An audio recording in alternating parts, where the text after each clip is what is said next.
नमस्कार, स्वागत है आपका इटीना स्वदेश पर। मैं हूं आपके साथ पूजा त्रिपाठी और आप देख रहे हैं खरा सौदा। और मुंबई स्टूडियो से अजय और प्रियंका भी हमारे साथ मौजूद है। तो चलिए शो की शुरुआत करते हैं। और कल हमने देखा था कि बाजार में एक हल्की मुनाफा वसूली हुई थी, लेकिन फिर सेकेंड हाफ में शानदार मजबूती देखने को मिली है।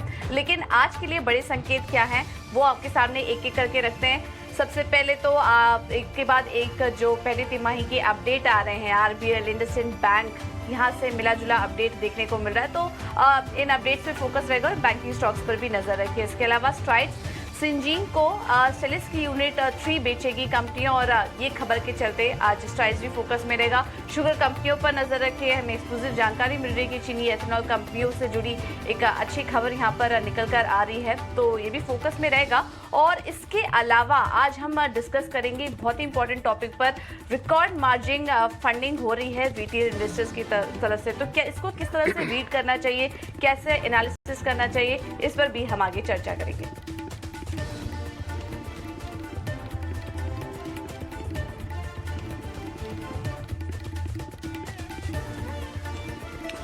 ऑलराइट, तो चलिए सबसे पहले अजय से समझ लेते हैं कि आज के लिए सेटअप कैसा दिखाई दे रहा है। Ajay, good morning, over to you. Good morning Pooja. देखिए पूजा, अगर आप गिफ्ट निफ्टी की बात करें तो वो फ्लैट नजर आ रही है, लेकिन कल का इंट्राडे निफ्टी और इंट्राडे बैंक निफ्टी चार्ट काफी हद तक आपको कुछ बता रहा है। कल हमने देखा निफ्टी ने करीब करीब 19,500 के आसपास जाके एक इंट्राडे टॉप बना के ऑफ हाइज बंद हुआ है। कल का इंट्राडे अगर आप देखें 19,500 एक रेजिस्टेंस जोन जैसा, छोटा रेजिस्टेंस जोन जैसा बनता चला जा रहा है। अगर आप बैंक निफ्टी को भी देखें तो 45,650 के आसपास एक छोटा सा टॉप बना के क्लोजिंग ऑफ हाइज हुई। डायरेक्टर साहब, अगर आप निफ्टी और बैंक निफ्टी के जो हमारे इंटरनल ग्राफिक आते हैं इंट्राडे, वो दिखाएं। स्पेशल ग्राफिक फिर हम बाद में यूज करते हैं। ये देखिए, ये एक 1:30-2 बजे के करीब हाई बनाया है हमने 19,440 का, फिर वहां से ऑफ हाइज बंद हुए। बैंक निफ्टी को लेके आइए, 45,665 का टॉप बना के ऑफ हाइज बंद हुए। लेकिन अगर हम देखें कि बाजार हरे निशान में बंद हुआ है, मिड कैप इंडेक्स लाल निशान में बंद हुई और स्मॉल कैप हरे निशान में। लिक्विडिटी का फ्लो अभी भी बहुत मजबूत है बाजार में। अब लगातार 5-6 दिन से पॉजिटिव क्लोजिंग हो रही है। लेकिन अगर आप देखें बाजार में अब index components, even bank Nifty में अगर एसबीआई और दूसरे पीएसयू बैंक का साथ ना आता तो बैंक निफ्टी में ये मजबूती नहीं होती। और ऑफकोर्स एचडीएफसी ट्विंस 2-3 दिन तक चले। सिमिलरली अगर हम निफ्टी की बात करें तो निफ्टी में रिलायंस सिर्फ 1-1.5 दिन चला, उसके बाद लैगार्ड बन गया, 1.5% नीचे बंद हुआ था। अगर आपको एसबीआई से, पीएसयू बैंक से, आपको आईटी में जो एक रिबाउंड आ गया उससे मदद नहीं मिलती तो इंडेक्स में भी हल्की सी आपको नरमी दिखाई देती। तो अब सेक्टोरल चर्निंग हो रही है और उन स्टॉक्स पे बाजार दांव लगा रहा है, बाजार को मेंटेन करने के लिए खींच रहा है और ऊपर की तरफ। देखने वाली बात ये है। और जी हाँ, ऑल टाइम हाई के बाद कई बार थोड़ा समय बिताना उचित होता है बाजार का। एक रेंज में, एक छोटे नैरो रेंज में शायद बाजार वही कर रहा है। लेकिन अगर आप देखें बाजार का मोमेंटम को मजबूती कहाँ से मिल रही है। कल बजाज फाइनेंस में तगड़ी तेजी देखी, बट वो आई कहाँ से थी तेजी? वो आई थी Q1 अपडेट्स में 32% का ग्रोथ। उसके बाद भी बाजार बंद होने के बाद भी अगर आप देखें एयू स्मॉल फाइनेंस, बंधन बैंक, मैक्रोटेक, लोधा, जो फर्स्ट क्वार्टर के अपडेट्स अभी तक आ रहे हैं उसमें कोई भी आपको ऐसा रीजन नहीं दिखाया कि आप जाके अपने शेयर बेच दें, क्योंकि वो बहुत अच्छी तस्वीर दिखा रहा है। सिर्फ एक पॉइंट में बोलना चाहूंगा कि जो पीसीआर रेशो होता है, जो लॉन्ग टू शॉर्ट रेशो होता है, स्टॉक्स जो 200 डीएमए के ऊपर आ गए वर्सेस जो अभी भी 200 डीएमए के नीचे हैं, वो रेशो होता है, वो एक हल्का सा ऑरेंज टू लाल घंटी दिखा रहा है। और इसीलिए मैंने लाल टाई भी पहन रखी, क्योंकि यहाँ हम इटीनो स्वदेश पे बाजार को प्लीज करने की बातें, बहुत चिकनी चुपड़ी बातें और सारे ट्रेडर्स को सिर्फ लुभाने वाली बातें नहीं करते हैं। यहाँ खरी बात करते हैं, जो डेटा बता रहा है उसका इंटरप्रिटेशन कर देते हैं। क्या काम करना है वो आपको करना है। अब आपको रेंज कैसे खेलनी है? 19,200 से 19,500 की रेंज है निफ्टी में। 19,200 टूटता है तब हम बात करें क्या है, लेकिन अभी फिलहाल 19,200 पे मजबूत सपोर्ट है। बैंक निफ्टी की बात करें 45,600 का जोन एक बार टेस्ट कर चुका है, और आपको अभी भी उसी जोन का टॉप पे रेंज दिखाई देती है। नीचे 45,000 का आपको एक बहुत स्ट्रॉन्ग सपोर्ट है। लेकिन मैं फिर से एक बार कहना चाहूंगा कि बाजार इस समय लिक्विडिटी के दम पे चल रहा है।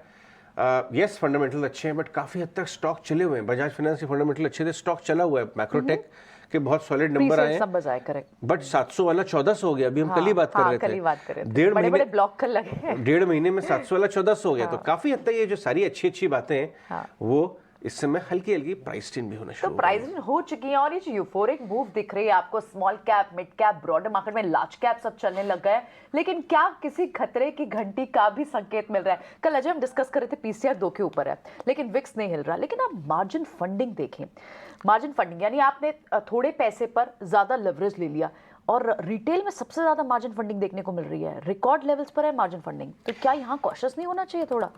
देखिए, पहले बता दें कि मार्जिन फंडिंग क्यों अलर्ट है।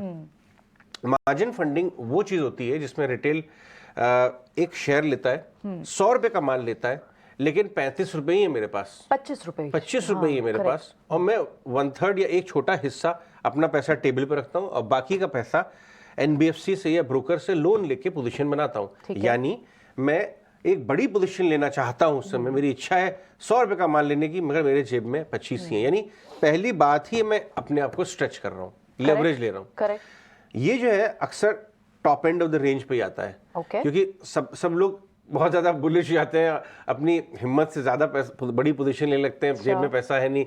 ये जो ईगरनेस है ना, जो इच्छा शक्ति होती है कि मैं बड़ी पोजीशन लूं, बड़ा पैसा कमाऊं, वो ये ग्रीड का साइन है, संकेत है। और फियर का संकेत क्या है? अभी आपको ऐसी ही हेडलाइन हमारे राजेश जी ने बड़ी अच्छी आज कहानी लिखी है ईटी में, ये मार्जिन फंडिंग की। यही हेडलाइन अगर आपके पास होती है, margin funding falls to 2 year low, वो होता है फियर का पीक। ये ग्रीड का पीक दिख रहा है, और वो होता है फियर का पीक। वो माल लोड करने का, ट्रक लोड कर लीजिए और रिवर्स खेलना चाहिए आइडियली। तो ये डेफिनेटली एक साइन है, बट इसमें एक अच्छी बात भी है। ये मैं अपने ट्रेडर्स और इन्वेस्टर फ्रेंड्स को एक और बता रहा हूं, हम लोग बहुत भयंकर यहाँ पैनिक नहीं कर रहे हैं। ये एक संकेत है साहब, यहाँ से ये बाजार 10% चल सकता है, क्योंकि जब लिक्विडिटी की ट्रेन आती है ना, ग्रेवी ट्रेन जिसे कहते हैं, तो सारे फंडामेंटल साइड में हो जाते हैं। तो लिक्विडिटी चल रही है, लेकिन इसमें एक अच्छी बात है, आपने देखी प्रियंका, जो आपने लिस्ट देखी है ना स्टॉक्स की लिस्ट, उसमें कोई पेनी स्टॉक नहीं है, बड़े स्टॉक्स, उसमें सब इज्जतदार नाम है। तो वो जो है बहुत जोर से घटते नहीं है। पेनी स्टॉक जो है 50% उड़ जाता है जब रिवर्स करता है। लेकिन जो नाम आए हैं, इनको हम दिखाएंगे, वो यूजुअली मिड टू लार्जेस्ट अच्छे नाम है, और जो बहुत जोर से नहीं घटते बट घट सकते हैं। तो ये एक संकेत जरूर है थोड़ा सा अलर्ट रहने का, कि ओवरबोर्ड ना जाए पोजीशन बनने में। थोड़ा सा टॉप एंड पे, इवन विक्स को अगर आप देखिए, विक्स और पीसीआर जिस पे हम बात करेंगे अंश के साथ, वो भी थोड़ा सा ऊपर की तरफ जा रहा है। अंश है हमारे साथ? हाँ बिल्कुल, हमारे साथ बैठे हुए। तो आज हमारे साथ स्टूडियो में बने हुए हैं। अंश बाबू, हाँ जी, लाल टाई मेरी एकदम सूट कर रही है सेंटिमेंट को, या नहीं कर रही है? बिल्कुल, आज के ट्रेंड के हिसाब से थोड़ा बहुत सूट हो रहा है वैसे। क्या बता रहा है डेटा आपका? जी, शुरुआत हम निफ्टी से करते हैं। बिल्कुल, निफ्टी बताइए। निफ्टी का चार्ट लिया है स्क्रीन पर। जैसे कि हम देखेंगे, कल के दिन निफ्टी ने शुरुआत तो बहुत अच्छी की, गैप अप के साथ की 5वें सेशन के लिए, लेकिन कुछ समय में देखेंगे कि वो जो गैप था वो कवर हो चुका था। इस गैप कवर होने के चलते हम देख रहे हैं कि स्टॉक में एक हैमर कैंडलस्टिक पैटर्न फॉर्म हुआ है, hammer hanging man candlestick pattern form हुआ है। तो ये जो कैंडलस्टिक पैटर्न है, ये एक पोटेंशियल रिवर्सल इंडिकेट करता है। हालांकि एकदम स्ट्रॉन्ग रिवर्सल नहीं है, लेकिन चिंता वाली बात तो ज़रूर है इसमें। अगर हम इसमें इंडेक्स फ्यूचर्स में देखें तो OI यहाँ पे 1.6% से बढ़ा है, जिसके चलते फ्रेश लॉन्ग का ट्रेंड दिखाई दे रहा है। इंडेक्स ऑप्शन में आए तो 19,550 पर एक अच्छा कॉल बाइंग हो रहा है। अच्छा, 19,500 पर क्यों नहीं हो रहा है, जहाँ पर पिछले कई सेशन से हो रहा था?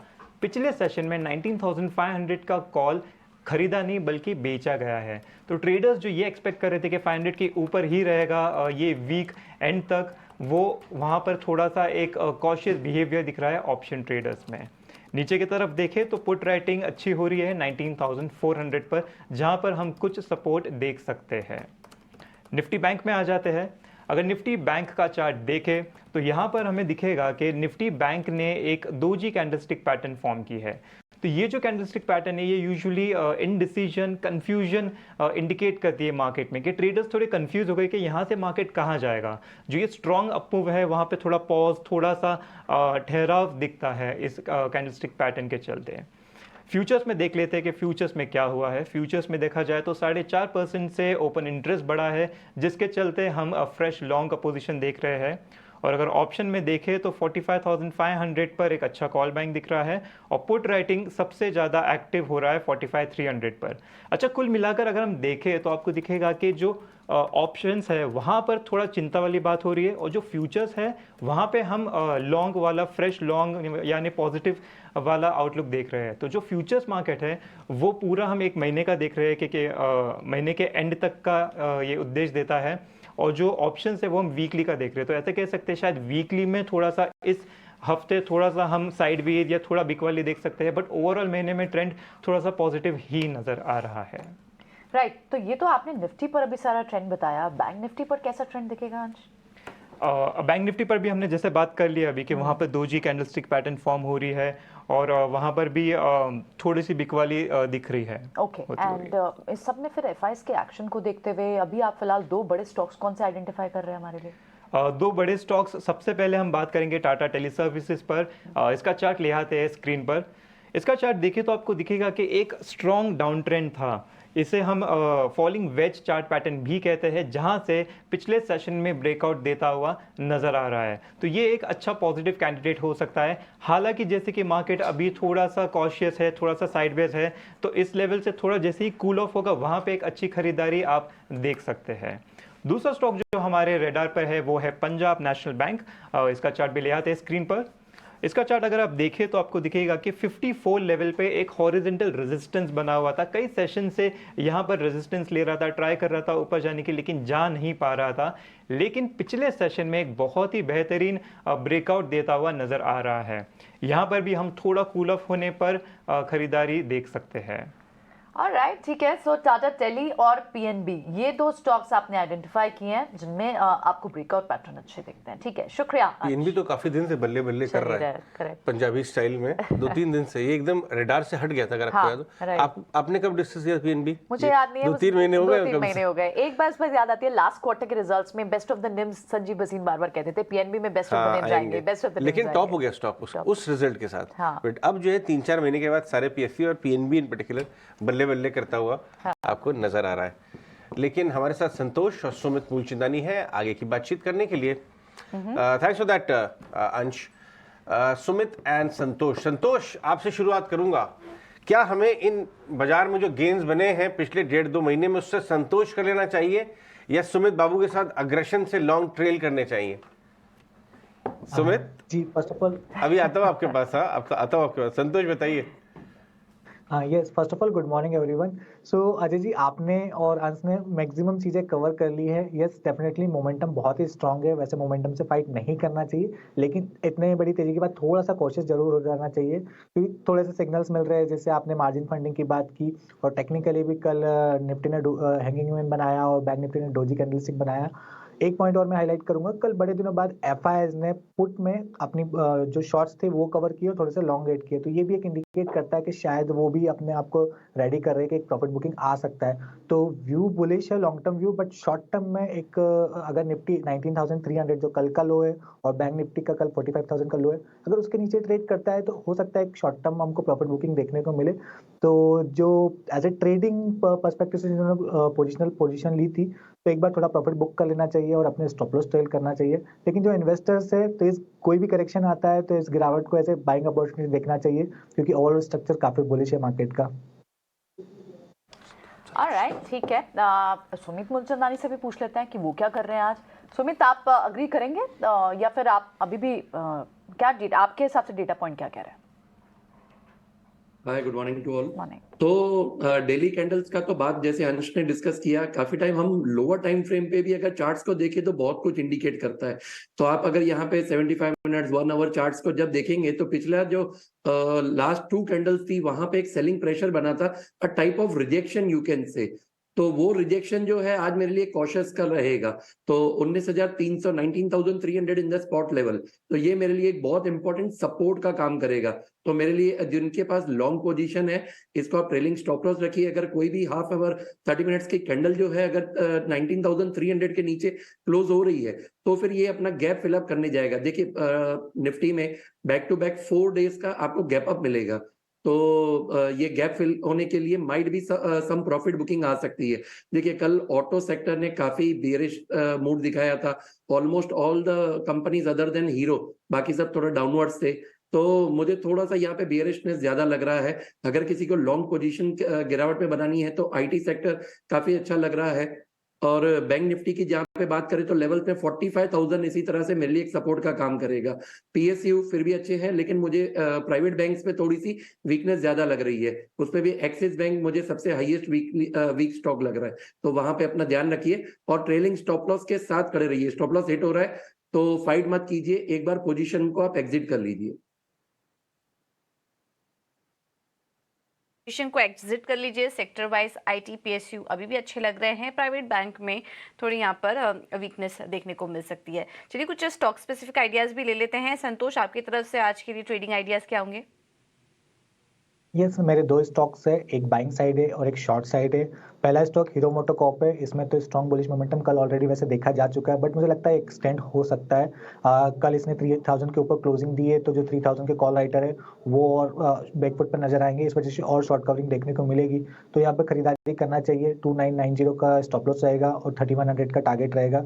और निकुंज सर को बोलूँगा, अप्रिशिएट करना चाहूँगा उन्होंने, क्योंकि इस स्टॉक को 2500 पर आइडेंटिफाई किया था जब इसको सब इग्नोर कर रहे थे। उसके बाद स्टॉक ने एक वन वे रैली दिखाई है और अभी भी स्टॉक में अच्छी स्ट्रेंथ नजर आ रही है। इसके अलावा बंधन बैंक है, उस स्टॉक पर भी नजर रखना चाहिए, कमजोरी की साइड शॉर्ट साइड। ये स्टॉक ने बिल्कुल भी पार्टिसिपेट नहीं किया है और कल अपने 100 डे मूविंग एवरेज के नीचे क्लोज दिया। आज इसमें दो नेगेटिव न्यूज भी, एक तो इसके बिजनेस अपडेट भी कमजोर आए हैं और सीएफओ ने रिजाइन किया है। और नॉर्मली मैंने हिस्टोरिकल डेटा देखा है, जब भी मानसून का समय होता है ये स्टॉक अंडर परफॉर्म करता है, may be because of the जो वार से रिलेटेड, असम से रिलेटेड रिस्क रहता है, इस वजह से स्टॉक में प्रेशर रहता है। तो यहाँ पे सेल करना चाहिए। 220 का टारगेट रहेगा और 235 का स्टॉप लॉस रहेगा। क्या है, तो थोड़ा बंधन बैंक वीक दिख रहा है और बिल्कुल फ्लैट, थोड़े क्यू एंड क्यू बेसिस पे तो फ्लैट भी आए इनके बिजनेस अपडेट्स में, जो ग्रोथ आई है, डिपॉजिट ग्रोथ। लेकिन हीरो मोटोकॉर्प पर आप बुलिश हैं, जो कल भी 4-4.5% की स्ट्रेंथ के साथ बंद हुआ है। ठीक है, फर्दर लेग अप रेडी दिखती है आपको इसमें। ठीक है सुमित, आपके क्या होंगे ट्रेड्स आज के? दोनों डिलीवरी बेस्ड बाइंग रहेगा। पहला रहेगा किर्लोस्कर फेरेस। किर्लोस्कर फेरेस हमने करीबन 10 सेशन पहले भी डिस्कस किया था। अभी भी आप देखेंगे तो आफ्टर कंसोलिडेशन, लेकिन कल के सेशन में काफी अच्छा एक ब्रेकआउट टाइप उन्होंने कैंडल बनाया है। कल के सेशन में stock was almost up by 5%, तो मुझे लग रहा है कि ये न्यू हाई का कैंडिडेट है। स्टॉक ने अपना एक स्ट्रॉन्ग बेस बनाया है करीबन 440 के करीबन।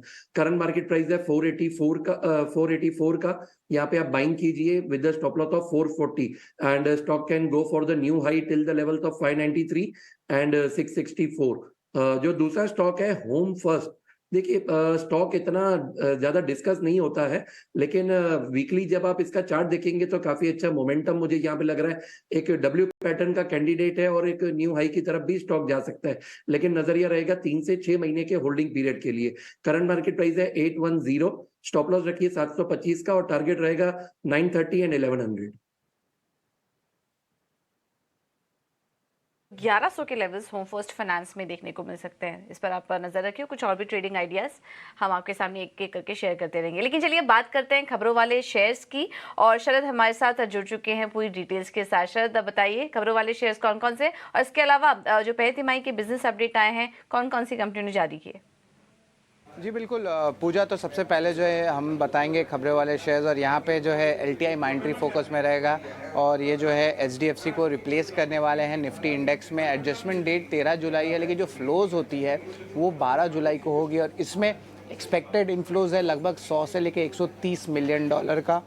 JSPL भी उनके जगह जो है निफ्टी नेक्स्ट 50 इंडेक्स में लेंगे LTI माइंट्री की जगह, और यहाँ पे इनफ्लोज एक्सपेक्टेड है लगभग 30 मिलियन डॉलर का। अब जो है बात करेंगे IOCL की, और यहाँ पे जो है 7 जुलाई को बोर्ड मीट होने वाली है, जहाँ पे कैपिटल रेज हो सकती है राइट्स इशू के द्वारा। मिंडा कॉर्प में सोसाइटी जनरल फ्रांस की कंपनी है, जो इन्वेस्टर है वो लगभग 0.72% स्टेक यानी कि ऑलमोस्ट 17 लाख शेयर्स की एक्विजिशन किए हैं। औरोबिंदो फार्मा में भी इंपॉर्टेंट न्यूज़ डेवलपमेंट आ रही है। यहाँ पे जो क्यूराटेक बायोलॉजिक्स है उनकी उन्होंने एक पॉजिटिव रिजल्ट है क्लिनिकल ट्रायल्स में अनाउंस किए हैं ट्रास्टुजुमब बायोसिमिलर ड्रग पे, और सोम डिस्टिलरी भी जो जो है फंड रेस करने वाली है, पर ये जुलाई 8 का मीटिंग रहने वाला है। लुपिन में जो है टेंटेटिव अप्रूवल यूएस एफडीए द्वारा आ गई है। अब ये ओरल सस्पेंशन ड्रग है, तो इम्पैक्ट पॉजिटिव देखने मिल सकता है स्टॉक में। टीटीके हेल्थ केयर है तो स्मॉल कैप कंपनी, लेकिन इंपॉर्टेंट डीलिस्टिंग का जो है अपडेट आया है, जहाँ पे फ्लो प्राइस जो है रिकम्प्यूट किया गया और अब जो है 1201 रुपये प्रति शेयर का हो गया, तो इस स्टॉक को ज़रूर फोकस में रखिएगा।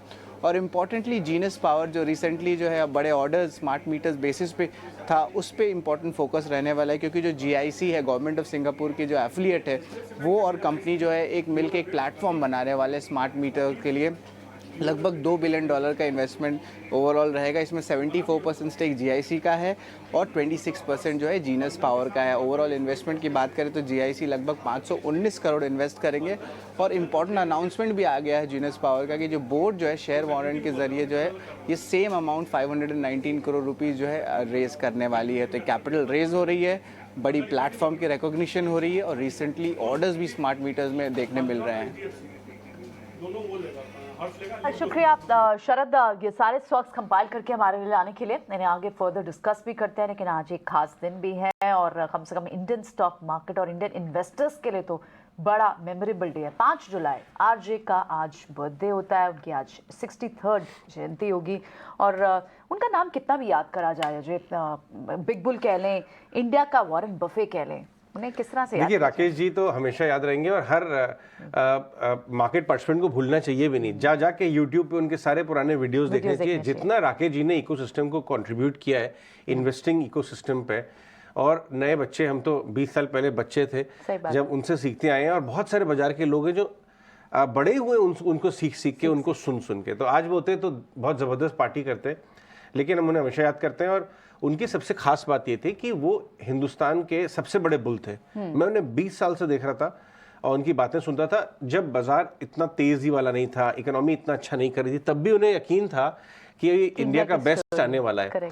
और हर गिरावट पे वन साइडेड मान लेते थे। मैं उनके कुछ पुराने वीडियोस ही देख रही थी, उन्होंने 2019-20 में ही पीएसयू बैंक का टर्न अराउंड प्रेडिक्ट कर दिया था। जी हाँ, क्योंकि वो इकोनॉमी पे भी, वो बाजार के साथ इकोनॉमी को बहुत क्लोजली वॉच करते थे। ये बात बहुत कम लोग जानते हैं। मैं उनके साथ बैठता था, कई बार बातें करता था। जितनी डीप रीडिंग इकोनॉमिक की, आरबीआई के जर्नल्स, चीफ इकोनॉमिक एसोसिएशन के ये प्रेजेंटेशंस, इकोनॉमी के मामले में भी उतना ही स्टडी करते थे, फिर वो प्रेडिक्ट करते थे बाजार किधर जाएगा। वो हवा में बात नहीं करते थे जैसे बहुत सारे लोग करते हैं। और उनकी एक खास बात जो इस समय और बहुत ज़रूरी है हमारे व्यूअर्स के साथ बात करना, उन्होंने एक बात ये कही थी एक बार कि Ajay, worst of your mistakes are made in best of your times. Okay, यानी आपकी सबसे बड़ी जो आपकी कमियां हैं, जो आप कई बार गलतियां करते हैं, आपकी सबसे बड़ी गलतियां तब होती हैं जब समय बहुत बॉइंट हो, तेजी हो, ऑल टाइम हाई हो, जैसे इस तरह का मार्केट। क्योंकि उसी समय में आप थोड़ा केयरलेस हो जाते हैं, या तो पोजीशन ज्यादा बड़ी ले लेंगे, ओवर लेवरेज कर लेंगे, स्टॉप लॉसेस नहीं रखेंगे, कहीं सुनी बात पे एक्ट कर लेंगे, अपना होमवर्क कम। तो जब आपका समय बाजार का बहुत तेजी वाला हो रहा होता है तो केयरफुल रहिएगा, क्योंकि ऐसे ही बॉइंट टाइम्स में आपसे बड़ी गलतियां हो जाती हैं। बिल्कुल। तो worst of your mistakes are made in best of your times. तो खैर उनको याद करते रहेंगे हम तो जीवन भर। आइए एक छोटी सी आपको फिल्म दिखवाते हैं।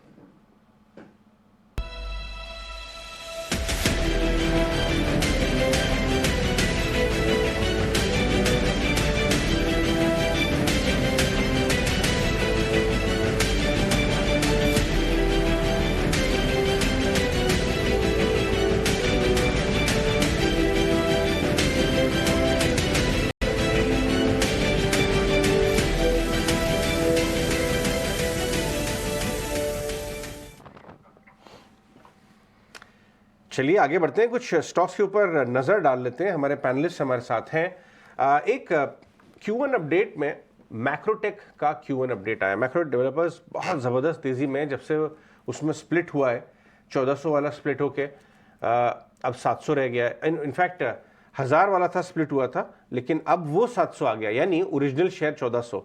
तो ज़बरदस्त रैली इसके अंदर लास्ट 3-4 महीने में आई है। नंबर अच्छे हैं। Q1 अपडेट्स लिखे है डायरेक्टर साहब। मैक्रोटेक डेवलपर्स, सुमित इसको कैसे ट्रेड करना चाहिए? अभी भी यहाँ से ट्रेड बनता है क्या? देखिए, अगर डेली टाइम फ्रेम पे हम देखेंगे तो यहाँ पे थोड़ा सा डाइवर्जेंस है, लेकिन ओवरऑल जो व्यू है, अगर किसी का होल्डिंग पीरियड है 3 से 6 महीने का, तो मैं बोलूंगा बिल्कुल आप यहाँ पे बने रहें, बल्कि यहाँ पे डिप्स को भी आप यूटिलाइज कर सकते हैं। जिनके पास ऑलरेडी होल्डिंग है, एक ट्रेलिंग स्टॉप लॉस के साथ आप बने रहिए, 640 का एक स्टॉप लॉस मेंटेन कीजिए। अपसाइड में यहाँ पे अभी भी एक पोटेंशियल है, जैसे कि मैंने बोला, अगर 3 से 6 महीने का नजरिया है तो 880 and 940 can be the next target levels. ठीक है, ये तो बात हुई, लेकिन ये जो दो नए स्टॉक्स शामिल हो गए, LTI माइंट्री, ये तो खैर पहले से ही बाजार में खबर थी और इसमें मूव आ भी चुकी है, लेकिन ये जो फंड्स हैं कि कितने इनफ्लो आ सकता है वो इस वक्त फिगर नहीं आई है कि लगभग 100 to 130 मिलियन डॉलर्स का फंड LTI माइंट्री में आ सकता है और इसी तरह से वहां पर JSW स्टील नेक्स्ट 50 में जा सकता है। इन दोनों स्टॉक्स पे आज ट्रेड कैसे करना चाहिए संतोष? क्या अभी भी स्ट्रीम बाकी है? क्योंकि चल तो चुके हैं, LTI माइंट्री तो अच्छा चला था जिस दिन मर्जर की जिस दिन डेट अनाउंस हुई थी। TIM की बात करें तो अभी भी मोमेंटम अच्छा ही लग रहा है, चार्ट स्ट्रक्चर भी अच्छा है। यहाँ से 100 रुपीज़ की अपसाइड एटलीस्ट लगती है। जो पुराना स्विंग हाई था इसका 5350 के आसपास आ रहा है, वहाँ पे हो सकता है कुछ प्रॉफिट बुकिंग आई, लेकिन अगर 5350 का लेवल क्रॉस करता है तो जो अगला टारगेट आ रहा है वो 5600 रुपये तक का आ रहा है। तो व्यू बुलिश है। अगर 5350 पे अटक के नीचे भी आता है तो 5000 के आसपास फिर से बाइंग अपॉर्चुनिटी देखना चाहिए। इसके अलावा जिंदल स्टील की बात करें तो इस स्टॉक में तो मोमेंटम बना हुआ है, इस स्टॉक का स्ट्रक्चर भी बुलिश है और हालांकि इसमें भी एक रेजिस्टेंस 620 के आसपास आ रहा है। 620 के ऊपर निकलता है तो फर्दर स्ट्रेंथ देखने को मिलेगी, नीचे 600 एक अच्छा सपोर्ट काम करेगा। तो मेरे हिसाब से दोनों स्टॉक का स्ट्रक्चर बुलिश है, आप अपना स्टॉप लॉस ट्रेल करके अपने लॉन्ग पोजीशंस को होल्ड कर सकते हैं। EU स्मॉल फाइनेंस को सुमित आपसे समझना चाहेंगे आज कैसे ट्रेड करें। कल हमने देखा था निश्चित तौर से काफ़ी अच्छी बाइंग थी और क्लोजिंग 2% ऊपर हुई। अब आज कंपनी के अपडेट भी आए हैं पहले तिमाही के। अब अगर on the face of it देखेंगे तो नंबर्स अच्छे हैं, लेकिन अनुमान से यहाँ पर थोड़ी कमजोरी देखने को मिल रही है। टोटल डिपॉजिट हम देख रहे हैं कि तिमाही दर तिमाही नंबर्स फ्लैट ही रहे हैं। तो आज क्या यहाँ पे कुछ प्रॉफिट बुकिंग देखने को मिल सकती है? अगर ट्रेड करना हो तो क्या लेवल्स आप वॉच करेंगे इसमें? देखिए, पिछले 4-5 सेशन से स्टॉक अपने 50 डे मूविंग एवरेज को सपोर्ट लेके वहां से एक रिवर्सल पैटर्न का फॉर्मेशन कर रहा था। तो यहाँ पे आप जैसे ही ये अपना पिछला हाई जो था करीबन 790, तो 790 का लेवल जैसे ही ये क्रॉस करेगा ये कैंडिडेट बन जाएगा for the new high. So new high can be the levels of 856 and 880। तो कल का ही लो जो है 755, यहाँ पे आप ट्रेलिंग स्टॉप लॉस के साथ खड़े रहिए। ठीक है, लेकिन आप जिस तरह से नहीं, ठीक है, ये भी EU स्मॉल फाइनेंस बैंक, क्योंकि यहाँ पर भी थोड़े से वीक सेट ऑफ नंबर्स जरूर दिखे ऑपरेशनल अपडेट्स में जो दिखे हैं, लेकिन PSU बैंक्स जिस तरह से वापस आए हैं पिछले 2 दिन से और अच्छे बिजनेस अपडेट्स के बाद मेजरली, और बैंक्स में HDFC और HDFC बैंक के मर्जर के बाद जो बैंकिंग स्पेस में रैली आई है, लेकिन PSU सेट ऑफ नंबर्स कुछ समय के बाद ये जो रैली दिखा रहे हैं, ये रनअप कितना आगे लास्ट कर सकता है और क्या इस रैली में PSU, प्राइवेट बैंक्स, सारे बैंक्स की पार्टिसिपेशन भी आगे देखने को मिल सकती है? ये सारी खास चर्चा 8:40 पर बैंक्स और फाइनेंशियल्स पर स्पेशली राहुल मनानी, BNP पारिवारिक के हमारे साथ होंगे, उनसे करेंगे, आप बिल्कुल इसे मिस नहीं करें। चलिए अब आगे बढ़ते हैं और वमाक्षी से आज की बड़ी ब्रोकिंग हाउस की रिपोर्ट्स भी समझते हैं, फिर आगे डिस्कस करते हैं। वमाक्षी बताएं कौन कौन सी रिपोर्ट्स हैं? जी बिल्कुल, शुरुआत करते हैं हम डिक्सन टेक के साथ। जेफरीज की तरफ से रिपोर्ट आ रही है और इन्होंने हाईलाइट किया है कि रिस्क रिवॉर्ड काफ़ी स्ट्रेच नज़र आ रहा है शार्प रैली के बाद। वीक डिमांड सिनेरियो जो करंटली नज़र आ रहा है वो डाउनसाइड रिस्क पोस्ट करता है, क्योंकि एक्सपेक्टेशंस थे कि कंपनी हाई ग्रोथ पोस्ट करेगी। ओवरऑल जेफरीज ने अपनी राय को ज़रूर डाउनग्रेड किया है, खरीदारी की राय से डाउनग्रेड कर होल्ड की राय दी है, मगर अपना टारगेट प्राइस बढ़ाकर 4550 प्रति शेयर पर कर दिया है। इसके अलावा CCL प्रोडक्ट्स हमारे रेडार पर स्पार्क कैपिटल की तरफ से रिपोर्ट आ रही है और इन्होंने हाईलाइट किया है कि कंपनी अपनी कैपेसिटी को डबल करना चाह रही है FY25 तक। रेवेन्यू कैगर 22% और अर्निंग्स कैगर 26% पर एक्सपेक्टेड है FY23 से लेकर FY27 तक। डोमेस्टिक बिजनेस में भी काफ़ी अच्छा ट्रैक्शन नजर आ रहा है। तो ओवरऑल स्पार्क कैपिटल ने इन सारे पॉजिटिव फैक्टर्स के चलते कवरेज शुरू की है ये स्टॉक पर खरीदारी की राय के साथ, टारगेट प्राइस 869। इसके अलावा कम्स भी हमारे रेडार पर हैं। कोटक का मानना है कि कमिंस एक अट्रैक्टिव प्ले है ग्रोइंग एंड मार्केट में। अगर हम देखें तो रीसेंट मॉडिफिकेशंस जो नज़र आए हैं CBCB 4 कंप्लायंस टाइमलाइंस में, तो ये इनका पॉजिटिव स्टांस ऑल्टर नहीं करेंगे ओवरऑल। मगर इन पॉजिटिव फैक्टर्स के बावजूद शार्प रैली देखने मिली थी हमने स्टॉक में, और इसी के चलते कोटक ने अपनी रेटिंग को डाउनग्रेड किया है, खरीदारी की राय से ऐड की राय पर डाउनग्रेड किया है, मगर अपना टारगेट प्राइस उन्होंने 1860 से बढ़ाकर 2020 प्रति शेयर पर कर दिया है। इसके अलावा Q1 अपडेट्स आए हैं कुछ बैंक्स की तरफ से, और उसी पर ब्रोकरेज नोट्स भी आए हैं। इंडसइंड बैंक पर मॉर्गन स्टैनली का कहना है कि सिक्वेंशियल लोन ग्रोथ काफ़ी मजबूत रही है 4% पर, रिटेल डिपॉजिट ग्रोथ भी सुधरी है, और ओवरऑल इसी के चलते इनकी तरफ से ओवरवेट की राय आ रही है टारगेट प्राइस 1725 के साथ। इसके अलावा AU स्मॉल फाइनेंस बैंक भी अपने Q1 अपडेट के चलते फोकस में। मॉर्गन स्टैनली का कहना है कि कासा डिपॉजिट ग्रोथ हालांकि डिक्लाइन हुई है क्योंकि एक बड़े अकाउंट से आउटफ्लो नजर आया है, मगर मैनेजमेंट ने कमेंट्स दिए हैं कि कॉस्ट ऑफ फंड्स में सिक्वेंशियल इंक्रीज नजर आई है, जिसके चलते मार्जिन्स पर शायद दबाव आ सकता है। तो ओवरऑल इसके बावजूद मॉर्गन स्टैनली ने AU स्मॉल फाइनेंस बैंक पर अपनी ओवरवेट की राय को बरकरार रखा है टारगेट प्राइस 965 के साथ।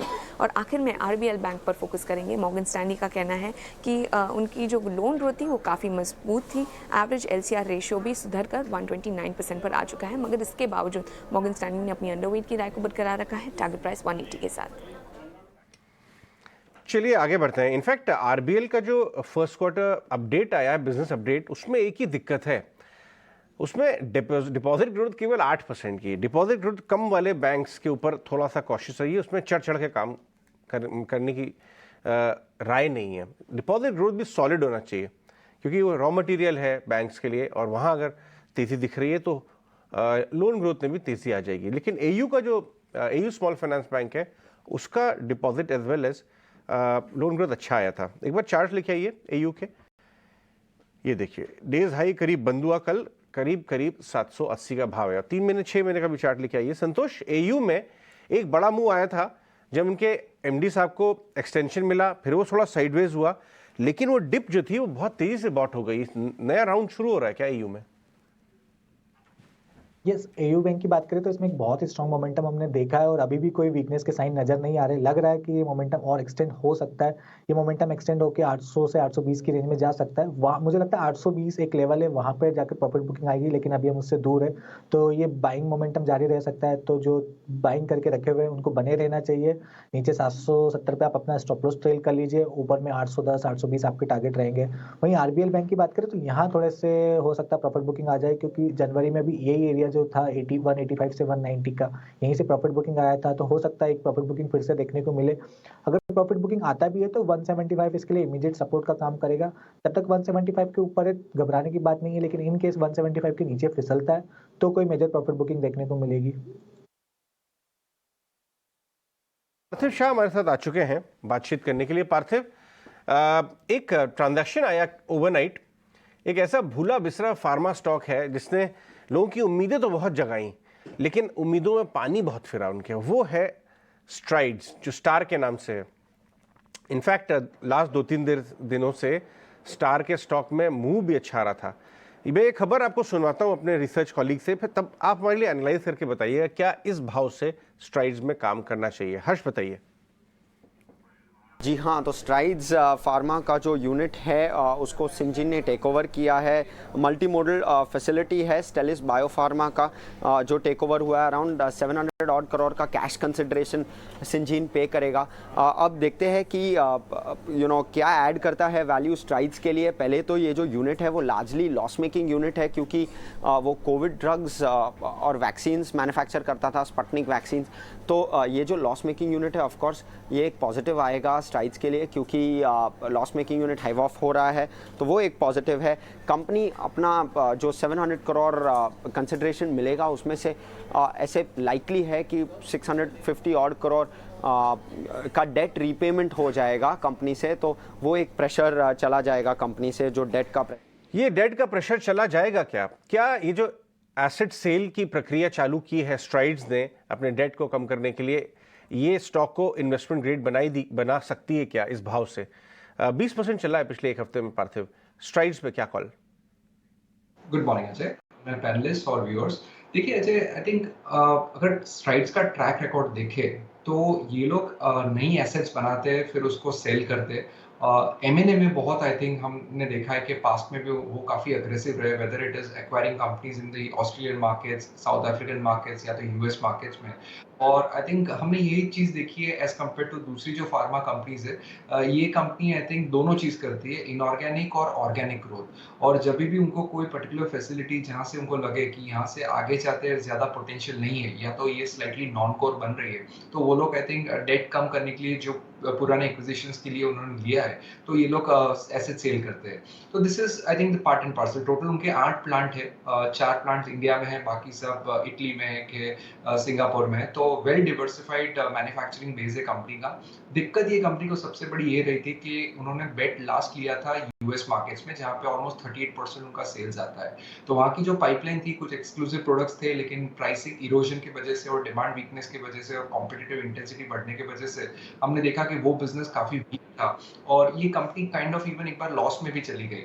तो आज की तारीख में अगर मैं देखने जाऊँ, जिस तरह का उनका एसेट बेस है, 4000 करोड़ के आसपास का मार्केट कैप है, मुझे ऐसा लग रहा है कि यहाँ से टर्न अराउंड स्टोरी डेफिनेटली बन सकती है। Management is now razor focusing on the current pipeline of products और उनके पास अच्छे प्रोडक्ट्स है। इंस्टीट्यूशनल बिजनेस का भी एक फोरे है, तो यहाँ से अगर टर्न अराउंड होता है, pharma as a sector it is looking like a value buy ऐसे माहौल में, तो मुझे लग रहा है कि स्ट्राइड्स पे contra bet no doubt high risk high return वाला स्टॉक रहेगा। ये एकदम से कंपाउंडिंग जैसा स्टॉक नहीं है। इसमें अगर उनकी जो स्ट्रैटेजी अगर वो सेट होती है तो हम देखते हैं कि ये डबल भी हो सकता है यहाँ से। सो ओनली रिस्की प्लेयर्स के लिए, लेकिन मुझे लग रहा है कि यहाँ से I think as a turn around play Strides pharma पे बैठ लेनी चाहिए। बिल्कुल। तो स्ट्राइड्स फार्मा पर आप बेट लग सकते हैं। ओवरऑल फार्मा में ही इस वक्त अच्छी वैल्यू बाइंग नजर आ रही है। चलिए, ये तो बात हुई फार्मा की। पार्थिव, एक बार सीमेंट पर भी आपसे व्यू लेना चाहेंगे। यहाँ पर कहाँ नजर है आपकी, क्योंकि आज सीएलएसए ने भी रिपोर्ट अपनी जो जारी की है उसमें उनका कहना है कि वर्सेस बिहाइंड, उनका कहना है कि कमजोर डिमांड और जो खर्च में कटौती कर रही थी कंपनियां, उसका असर अब खत्म हो चुका है। तो ऐसे में डालमिया भारत, अल्ट्राटेक सीमेंट जैसी कंपनियां उन्हें अच्छी लग रही हैं। आपका क्या व्यू बन रहा है ओवरऑल सीमेंट स्पेस पे? कि सीमेंट के लिए बेहतरीन मॉल चल रहा है अभी, और आगे जाते भी मुझे लग रहा है कि going right until 2024 I think cement की डिमांड बहुत स्ट्रांग रहेगी। वॉल्यूम की जो ग्रोथ है उसमें कोई दिक्कत नहीं थी। पिछले 6-8 महीने से हम देख रहे हैं कि हर एक कंपनी बता रही है कि वॉल्यूम आई थिंक बहुत अच्छा है। जो उनको दिक्कत थी वो प्राइसिंग एनवायरनमेंट थी। हम जानते हैं कि सीमेंट एक कमोडिटाइज प्रोडक्ट है और इजीली ये लोग प्राइस नहीं बढ़ा सकते, और काफ़ी टाइम प्राइस बढ़ाने की कोशिश की पर बैग 20-30 रुपीज़, लेकिन वो हमेशा रोल बैक हो जाता है।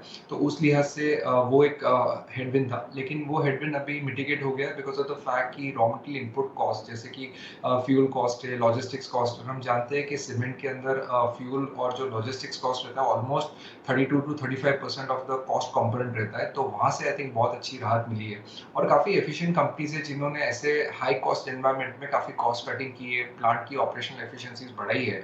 तो अभी मुझे लग रहा है कि आने वाले 1-2 क्वार्टर से हम देखेंगे कि ये कंपनीज जो एबिटा बाय टन के बेसिस पे जो 800-700 रुपए पे हो गई थी, अभी ये 1200-1300 भी कर पाएंगे। हमें लग रहा है कि ऐसे माहौल में वैल्यू बाइंग हो सकती है, और यहाँ पे हमें अल्ट्राटेक सीमेंट सबसे शानदार लग रहा है फ्रंटलाइन नेम में से। मिड कैप में हमें लग रहा है कि रैमको सीमेंट में भी यहाँ पे बहुत वैल्यू है। पूरा कैपेक्स खत्म हो गया, अभी डीलेवरेजिंग भी करेंगे, और काफ़ी आगे जाते जो कैपेसिटीज बढ़ेगी वो EBITDA by ton of only $40-50 में लोग बढ़ा सकते हैं। तो आगे जाते ग्रोथ का भी विजिबिलिटी है, और मुझे लग रहा है कि as a contra play Ambuja cements भी बेट करना चाहिए। मुझे कॉन्फिडेंस है कि जो अदानी का मैनेजमेंट है वो ऑपरेशन एफिशिएंसीज काफ़ी बढ़ाएंगे, और 200-300 रुपए पर टन जो कॉस्ट एफिशिएंसी है उसकी वजह से ही बढ़ सकती है। तो वॉल्यूम ग्रोथ वहाँ पे भी दिखेगी। तो ये 3 स्टॉक्स है जहाँ पे मुझे लग रहा है कि despite the run in the cement sector जो हमने पिछले 6 महीने से देखा है, 30-40% ये पूरा सेक्टर रन किया है, तो यहाँ पे ये 3 कंपनीज है जहाँ पे और भी अपसाइड हमें लग रही है। अल्ट्राटेक सीमेंट, ये कुछ कंपनीज है जो आपको काफ़ी पसंद आती हैं पार्थिव। ठीक है, चर्चा आपसे आगे भी जारी रहेगी। छोटे डिस्कस करते हैं। हमारे साथ सुमित मूलचंदानी और संतोष मीना दोनों ही बने हैं, और साथ ही पार्थिव हमारे साथ फंडामेंटल नजरिया देने के लिए। कुछ स्टॉक्स देखते हैं। मिंडा कॉर्प, यहाँ पर भी एक बड़ी बाइंग स्टॉकजन ने की है, लगभग 17 लाख शेयर्स की खरीदी यहाँ पर बाइंग हुई है। मिंडा कॉर्प, क्या इसमें एक फॉलोअप आ जा सकता है? संतोष, सुमित, आप सुन पा रहे हैं मुझे? जी बिल्कुल, देखिए यहाँ पे स्टॉक ने अपने पिछला हाई क्रॉस किया था in the April last week, लेकिन उसके बाद जो स्टॉक है वो एक कंसोलिडेशन में आ गया हुआ है, लेकिन स्टॉक में अभी भी ज्यादा गिरावट नहीं है, तो लग रहा है कि कहीं ना कहीं एक स्ट्रॉन्ग बेस बना हुआ है। So with the stop loss of 265 आप यहाँ पे बने रहिए, लेकिन फ्रेश खरीदी के लिए मैं एक वेट करूंगा 300 का जो इसका रेजिस्टेंस है वो क्रॉस होने के लिए। और अगर देखा जाए तो डेली टाइम फ्रेम में एक फ्लैग एंड पोल का पैटर्न भी बना हुआ है, तो 300 के ऊपर एक फ्रेश ब्रेकआउट आ सकता है, तो यहाँ पे एक न्यू हाई की तरफ स्टॉक जा सकता है। जो नेक्स्ट टारगेट है वो है करीबन 345। चलिए आगे बढ़ते हैं, कुछ और स्टॉक्स के बारे में बात करते हैं। इनफैक्ट पीएसयू बैंक्स में एक स्पेसिफिक ट्रेड हो रहा है। सबसे पहले पीएसयू बैंकिंग इंडेक्स लेके आए डायरेक्टर साहब, आप बताना जरूरी है कि बाजार में भले ही मोमेंटम साथ दे रहा है, लेकिन अब जो काम हो रहा है बाजार में वो ये है कि इस समय न्यूज ट्रेड इन टाउन क्या है, long PSU banks. SBI 2 quarter के साइडवेज कंसोलिडेशन के बाद वापस आ गया। पीएनबी, कैनरा बैंक, सब में लॉन्ग पोजीशंस ऐड हो रही हैं। और ये देखिए पीएसयू बैंकिंग इंडेक्स 1 महीने का चार्ट दिखाई डायरेक्टर साहब, कल भी डेज हाई पे बंद हुआ, लेकिन 1 महीने में मैं आपको बताता हूँ, अभी पीएसयू बैंकिंग गेनर्स की भी लिस्ट लेके आएंगे। चार्ट 1 महीने का अगर हम देखें करीब 6.5% चल चुका है। अर्ली डेज है, लेकिन रिजल्ट सीजन के पहले पीएसयू बैंक चलना शुरू हो गए और एक अच्छा कंसोलिडेशन हो चुका है। देखिए वैल्यूएशन बहुत प्यारे वैल्यूएशन है। एसबीआई जो प्रीमियम वैल्यूएशन कमांड करना चाहिए भी 1.5 पे ही है केवल।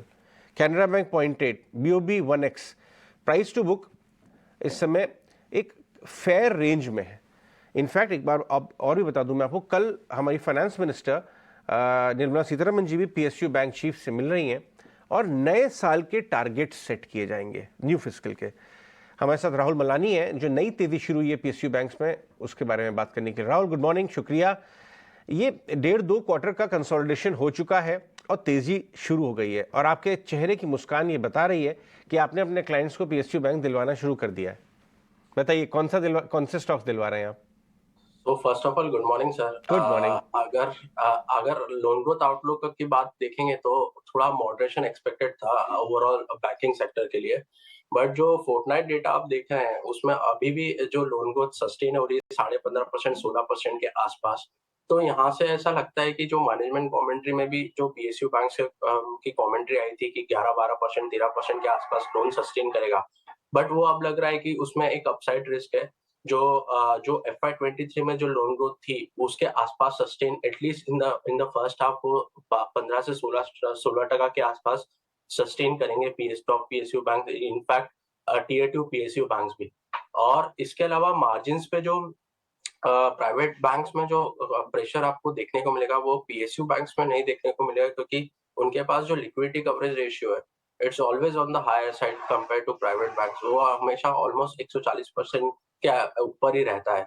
तो और उनके पास एसेट साइड पे more sort of a corporate book है जो MCLR से लिंक्ड होता है, उसमें अभी भी स्कोप है अगर 1-2 रेट हाइक अगर आते हैं तो। और इनको डिपॉजिट रेट्स बढ़ाने की जरूरत नहीं है, क्योंकि मैंने जैसे बताया कि लिक्विडिटी कवरेज रेशियो इनके पास सफिशिएंट है। तो इनके पास रिटर्न ऑन एसेट्स जो FY23 में इन लोगों ने रिपोर्ट किए थे वो ऐसा लगता है कि वो FY24 में भी सस्टेन होंगे। रिटर्न ऑन एसेट के लिहाज से पीएसयू बैंक को काफी कंफर्टेबल देख रहे हैं और अच्छे डिलीवरी वॉल्यूम्स आ रहे हैं। राहुल, कल के आप डिलीवरी वॉल्यूम्स देखें, 5 डे एवरेज वॉल्यूम्स अच्छे खासे सर्च पे for IOB, PNB, specially PSU, mid PSU basket में अच्छे देखने को मिले। तो आपके अब टॉप पिक्स कहाँ होंगी, कहाँ हमारे व्यूअर्स और इन्वेस्टर्स नजर रखें? जी, टॉप पिक्स में टॉप टियर पीएसयू बैंक्स में we are betting on SBI and in terms of tier 2 PSU banks we are betting on PNB, because PNB में आपने को देखने को मिला होगा कि सारे पीएसयू बैंक्स ने एक substantial reduction in the credit cost दिखाया था FY23 में, बट PNB के केस में उसका जो बैक बुक है, जो रिस्ट्रक्चर्ड बुक और नेट NPL है, वो फिर भी हाई था। तो ये FY24 और 25 में वो सब्सटैंशियली रिड्यूस होने वाला है और उसके वो सारा जितना भी credit cost, there would be substantial reduction in the credit cost for PNB। तो वहां पे एक रिटर्न रेशियो में अच्छा इंप्रूवमेंट देखने को मिलेगा Punjab national bank. Punjab national bank इस वक्त अच्छा दिखाई दे रहा है, तो फंडामेंटल लिहाज से तो स्टोरी अच्छी लग रही है सरकारी बैंकों की। लेकिन एक बार टेक्निकल राय भी ले लेते हैं। सुमित, आपसे समझना चाहेंगे, पीएनबी की अभी राहुल बात कर रहे थे, इसके चार्ट स्ट्रक्चर कैसे लग रहे हैं आपको? अगर किसी को एंट्री करनी होगी तो क्या ये सही लेवल्स हैं? और इसके अलावा कोई दूसरे सरकारी बैंक जो इन स्तरों पर आपको अच्छे लग रहे हो तो उस पर भी राय दीजिए। जी पूजा, यहाँ पे कल ही देखिए, कल आपका सौदा में मैंने यही स्टॉक को रिकमेंड किया हुआ था पीएनबी को। तो 57 का करंट मार्केट प्राइस है, बिल्कुल आप यहाँ पे भी एंट्री कीजिए, और बल्कि मैं कहूंगा कि आप डिप्स को भी यूटिलाइज कीजिए। स्टॉप लॉस रखिए आप अपना 51 का, और टारगेट रहेगा 69 और 73। जो दूसरा बैंक यहाँ पे मुझे अच्छा लग रहा है, that is the Indian bank. Levels की जहाँ पे बात करूं तो 300 का करंट मार्केट प्राइस है। देखिए यहाँ पे एक बेस टाइप बना रहा है, तो 306 कल भी एक हाईएस्ट जो हाई था दिन का, जैसे ही क्रॉस होगा ये न्यू हाई की तरफ स्टॉक जाएगा। तो यहाँ पे आप स्टॉप लॉस बनाइए 285 का for the target of 336 and 360। Alright, ठीक है। तो ये तो हुए पीएसयू, मिड पीएसयू बैंक्स पर एक टेक चेक, लेकिन कुछ और स्टॉक्स की भी बात करते हैं। और उससे पहले thanks Rahul so much for being with us, और ये सारी पिक्स और हमारे साथ व्यूज शेयर करने के लिए बहुत बहुत शुक्रिया आपका समय देने के लिए। चलिए बढ़ते हैं आगे। एक और स्टॉक, और ये स्मॉल कैप स्टॉक है, लेकिन उस थीम में है जो काफ़ी चल रही है और जिसकी बात हमने बार बार की, कैपेसिटी इंफ्रा, और इसका शेयर होल्डिंग पैटर्न भी आया।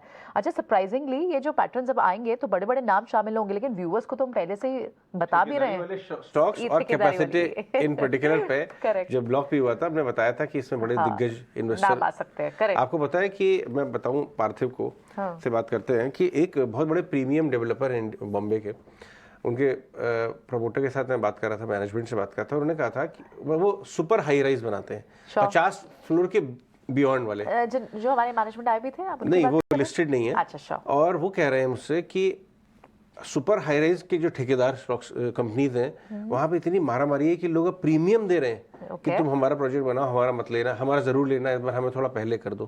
तो ठेकेदारी स्टॉक्स जो कि यूजुअली बैड कॉर्पोरेट गवर्नेंस, कम मार्जिन समझे जाते थे, तो ट्रेडिंग पिक्स समझे जाते थे, बस यहाँ ए से बी हुआ, खत्म काम। लेकिन अब ये सीरियस हो गए प्लेयर्स, क्योंकि सुपर हाई राइज में इनका रोल बहुत बढ़ गया है। तो कैपेसिटी को लेके आइए प्रियंका, जिस बारे में बात कर रही हैं वो ये है, खबर भी बता दीजिए प्रियंका। बिल्कुल, इसमें जो शेयर होल्डिंग पैटर्न में जो नाम निकल कर आया वो आया मुकुल अग्रवाल जी का, कि उन्होंने 1.91% का स्टेक पहले था, बढ़ा दिया 4.33%, मतलब तिगुना कर दिया, 3 गुना कर। कैपेसिटी इंफ्रा में मुकुल अग्रवाल जी ने अपना शेयर होल्डिंग बढ़ाई है। कैपेसिटी आप ट्रैक करते हैं पार्थिव, या कोई और इंफ्रा ठेकेदारी वाले स्टॉक जहां पे काम अच्छा हो रहा हो? यस, कैपेसिटी इंफ्रा मुझे याद है जब उसका आईपीओ आया था तब अच्छा लेंदी डिस्कशन हुआ था उस टाइम पे मैनेजमेंट के साथ, और उन्होंने उनकी जो कैपेबिलिटीज थी इन टर्म्स ऑफ रेसिडेंशियल और कमर्शियल रिलेटेड कंस्ट्रक्शन, उसके बारे में डिस्कस किया था। आपने बहुत राइटली पिन पॉइंट किया है कि मुंबई जैसे शहर में जहाँ पे high rises are easily possible और कम कंपनीज है जो इस तरह का ईपीसी कॉन्ट्रैक्ट वर्क कर सकती है, और उस टाइम पे कैपेसिटी इंफ्रा के मैनेजमेंट ने यही बताया था कि हमें चिंता यही रहती है कि जब कभी गवर्नमेंट ऑर्डर्स भी लेते हैं, काफी बड़ा एग्जीक्यूशन करते हैं, और क्लाइंट्स के अगर पेमेंट नहीं आते तो किस तरह से ये लोग मैनेज करते हैं। तो दे क्लियरली सेड कि हम लोग मोबिलाइजेशन एडवांस पे काम करते हैं, और बेसिकली अगर क्लाइंट्स का पेमेंट्स रुक जाता है तो हमारा काम भी रुक जाता है। नो डाउट उसमें थोड़ा सेटबैक आता है, they are but very very selective in terms of the client work. बीच में एक लल पीरियड आया था जहाँ पे उनके काफी प्रोजेक्ट स्टॉक हो गए थे, कंपनी को लिक्विडिटी, वर्किंग कैपिटल स्ट्रेच का भी काफी प्रॉब्लम हुआ था। लेकिन हमने देखा है कि अच्छे मैनेजमेंट हमेशा इस तरह के क्राइसिस से इवॉल्व होते हैं, और नेक्स्ट साइकिल में बहुत अच्छी तरह से ये लोग आई थिंक कैपिटलाइज कर सकते हैं। और देखने जाए तो 1400 करोड़ का मार्केट कैप है, 14 के पी पे 8000 करोड़ के आसपास का ऑर्डर बुक है, और रेरा के वजह से मुझे लग रहा है कि इन तरह की ईपीसी कंपनीज जो रेसिडेंशियल कमर्शियल पे फोकस करती है, उनके लिए आई थिंक सेफ्टी और वर्किंग कैपिटल की इंप्रूवमेंट होने का काफी चांस बढ़ गया है। तो आई थिंक अच्छे बिल्डर्स अभी काफी बड़े प्रोजेक्ट्स अनाउंस कर रहे हैं, तो capacity is a indirect proxy to play real estate in the overall country. तो डेफिनेटली यहाँ पे मुझे लग रहा है कि एक रिस्क रिवॉर्ड फेवरेबल है एज अ स्मॉल कैप, और लॉन्ग टर्म के लिहाज से ये स्टॉक अच्छा है। ओके, तो लॉन्ग टर्म के लिहाज से भी आप इस स्टॉक पर नजर रख सकते हैं। अब आगे बढ़ते हैं, हमारे साथ कुश बोरा भी जुड़ चुके हैं। कुश, थैंक यू सो मच समय देने के लिए अपना 18 आवर्स स्वदेश को। सबसे पहले तो आपके ट्रेडिंग आइडिया से शुरुआत करिए, आज मौके कहाँ देख रहे हैं आप? जी हाँ, very good morning to you. सारे दर्शकों को भी very good morning. A quick word on the indices, जो हम पिछले 2 दिन से कहते आ रहे हैं, थोड़ा सा फटीग दिख रहा है। आवरली चार्ट्स पे आरएसआई डाइवर्जेंस नेगेटिव है on Nifty and bank Nifty, तो थोड़ा सा कॉशियस रहिए। दिस इज नॉट टू से कि यहाँ पे डाउनसाइड है, बट ट्रेलिंग स्टॉप लॉसेस लेके चलिए। 19,200 और 19,500 की रेंज ऑन द निफ्टी, 44,900, 45,650 की range on the bank Nifty. अब जहां तक स्टॉक स्पेसिफिक एक्शन की बात है, 2 पिक्स हैं मेरे, but in line with our cautious view मैं कहूंगा कि पोजीशन थोड़ी लाइट लेके चलें यहाँ पे, तो भी कोई दिक्कत की बात नहीं होगी। जो 2 स्टॉक्स हैं वो है bank of Baroda. PSU banks में हमने रैली देखी है, थोड़ी मशक्कत लगी थी इसको 200 का लेवल क्रॉस करने के लिए, लेकिन कल उसके ऊपर की क्लोजिंग दी है। वॉल्यूम एक्शन में भी हमने पिछले 3 दिनों में पिकअप देखा है। सो यहाँ से ये मोमेंटम जो रैली है ये कंटिन्यू हो सकती है। ट्रेडिंग के लिहाज से लें तो 205 और 209 के 2 टारगेट्स के लिए बाय करें। 199 ये आपका इमीडिएट स्टॉप लॉस रहेगा। जो मेरा दूसरा पिक है that is Endurance tech. Again इस स्टॉक के बारे में हमने काफी समय से डिस्कशंस किए हैं। लगातार जो हमारे फर्स्ट टारगेट सेकंड टारगेट हैं ये मीट होते आए हैं, और अभी भी इसमें अपसाइड काफी बाकी है। कल एक अच्छे खासे वॉल्यूम के साथ इसमें हमें ब्रेकआउट देखने मिला था। अपसाइड इसमें काफी स्ट्रॉन्ग अच्छी देखने मिली थी। कल भी ऑफ हाइज क्लोज हुआ था, लेकिन जिस तरीके का सेटअप और वॉल्यूम एक्शन हम देख रहे हैं, वो जो हाइस थे उसको रीगेन कर सकता है। तो 1675 1700 के टारगेट्स के लिए इसे बाय करें। 1625 ये आपका स्टॉप लॉस रहेगा। स्टैक इस पर आप अब भी बेट कर रहे हैं। कल भी हम स्टॉक को डिस्कस कर रहे थे, ठीक है। कुछ के लिए बड़े टारगेट्स हैं इसमें, 1675 पहला और फिर उसके बाद 1700, और साथ ही बीओबी उन्होंने एक पीएसयू बैंक ही पिक किया है यहाँ पर, ठीक है। लेकिन इस बीच मदसन सुमी को लेकर क्या बड़ी खबर आ रही है? होंडा मोटर्स और मदसन के बीच अब एक बड़ा करार हो सकता है, और इस पार्टनरशिप से मदसन को क्या फायदा होगा? इस पर पूरी रिसर्च सृष्टि ने तैयार की है। एक बार उससे समझते हैं, फिर स्टॉक चेक भी लेंगे। जी हाँ, संवदना मदसन की तरफ से एक डील की खबर आई है जहां पे होंडा मोटर के साथ उन्होंने करार किया है। होंडा मोटर की सब्सिडरी याचियो इंडस्ट्रीज में उन्होंने 81% हिस्सेदारी खरीदी है, और इस पूरी डील की जो इक्विटी वैल्यू लगाई गई है वो 1306 करोड़ पे लगाई गई है। अब याचियो इंडस्ट्रीज की बात करें तो कंपनी 4 व्हीलर और 2 व्हीलर सेगमेंट में प्रेजेंस रखती है, और क्योंकि ये होंडा मोटर की सब्सिडरी है तो पूरे जितने इनके पार्ट्स हैं जो कि कंपनी सनरूफ, फ्यूल टैंक्स और प्लास्टिक प्रोडक्ट्स बनाती है, वो पूरी तरीके से होंडा की गाड़ियों में इस्तेमाल होते हैं। इसके अलावा संवर्धना मदसन, क्योंकि अब ये एक होंडा की सब्सिडरी को एक्वायर कर रहा है, तो क्योंकि इनका बहुत सारे OEMs यानी कार मैन्युफैक्चरर्स के साथ करार है, जो कि होंडा फिलहाल इनके ओवरऑल रेवेन्यू में करीब 1% हिस्सेदारी रखता था, वो अब बढ़ के 6% हिस्सेदारी हो जाएगी।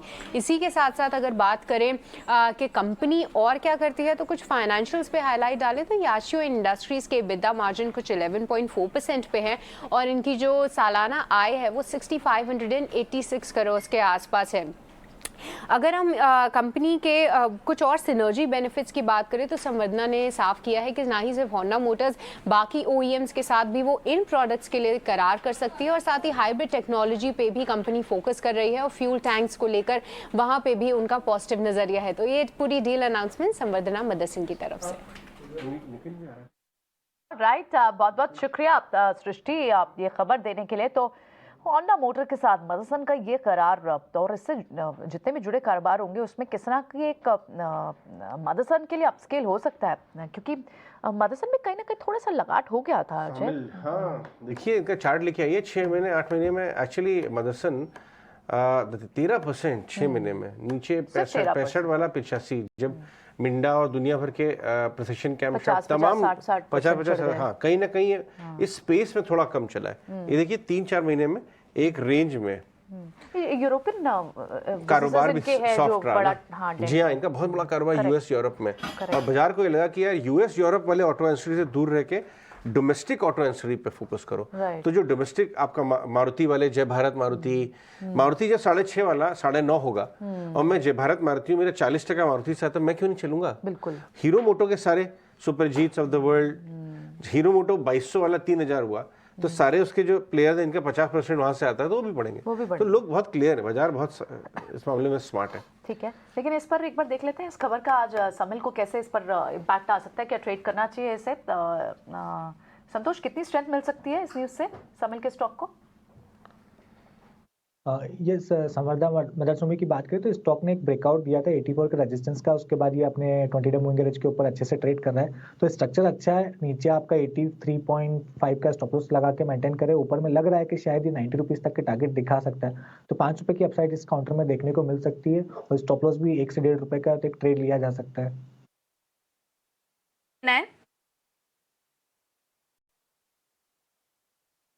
इस स्टॉक पर चलिए अब रुक करते हैं हमारे एक और खास सेगमेंट का, मुनाफे का फंडा।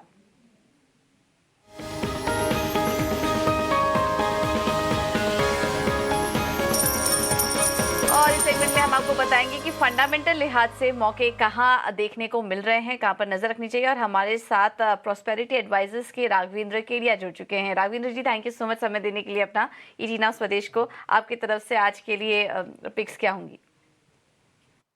गुड मॉर्निंग, नमस्ते प्रियंका, नमस्ते मानसी, पूरा ईटी नाउ का टीम। पहला पिक मुनाफे के फंडे में हमारी तरफ से है इरकॉन। ये 83 रुपीज का स्टॉक है और मेजरली इंजीनियरिंग कंस्ट्रक्शन प्रोजेक्ट्स करता है, खासकर रेलवेज के लिए। Indian railway minister mister Ashwini Vaishnav be, MTech, MBA, x IAS officer हैं और इनका कोर फोकस है railway electrification, advancement and overall development. तो इसके चलते इरकॉन, IRCON इरकॉन को काफी रेलवे प्रोजेक्ट्स और ऑर्डर बुक बहुत हेल्दी रहेगी।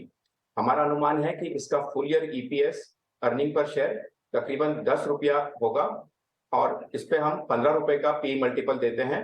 सो 10 रुपए के EPS पे अगर 15 रुपए का मल्टीपल लगाते हैं तो एक बहुत ही कंजर्वेटिव टारगेट आता है 150 रुपीज। टाइम होराइजन यहाँ से 1 साल। सो तकरीबन 80% का अपसाइड इरकॉन में इस लेवल से दिखता है 83 के प्राइस से। गवर्नमेंट होल्डिंग 73% है, 6 से 7% म्यूचुअल फंड्स और फॉरेन इन्वेस्टर्स का होल्डिंग है। तो ओवरऑल 80% कॉर्नर्ड स्टॉक है। कुछ भी पॉजिटिव ट्रिगर आता है तो एक बहुत बड़ा अपसाइड इरकॉन में पॉसिबल है। बहुत जनरस डिविडेंड पॉलिसी है, तकरीबन 4% डिविडेंड सालाना इरकॉन देती है। सो ये low risk high reward trade रहेगा। इरकॉन एट 83 रुपीज, टारगेट 150, जो कि 80% अपसाइड है, 1 साल by July 2024 from here on.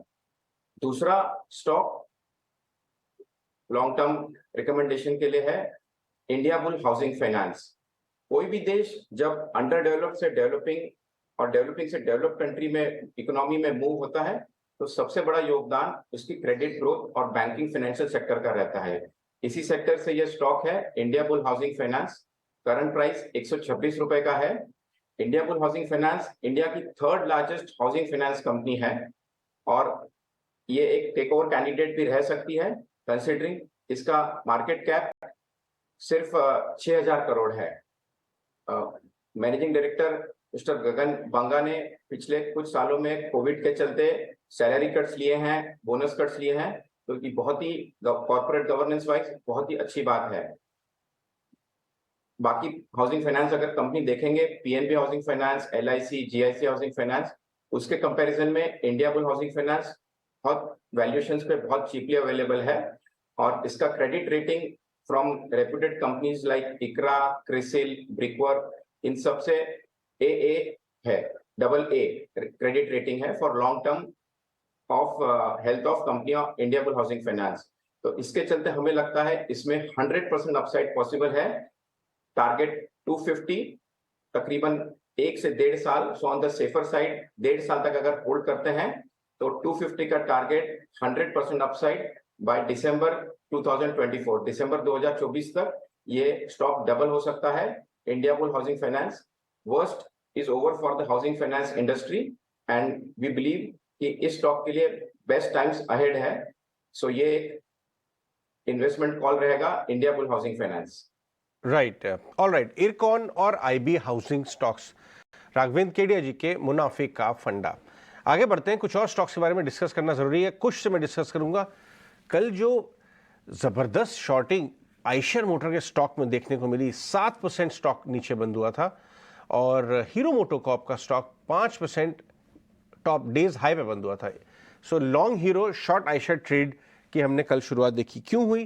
क्योंकि वो गाड़ी लॉन्च की, हार्ले डेविडसन ने 2.25 लाख रुपए वाली रेंज में आ चुकी है, अग्रेसिव लॉन्च थी और आइशर की धुलाई हुई कस के। और ये देखिए मतलब दोनों को साथ में दिखा सके डायरेक्टर साहब तो आपको दिखाई देगा long hero short Eicher trade कल कैसे एग्जीक्यूट है। कुछ ये भी इस ट्रेड में भी और जान है, ये आपको लगता है अनवाइंड करने का समय आ जाएगा?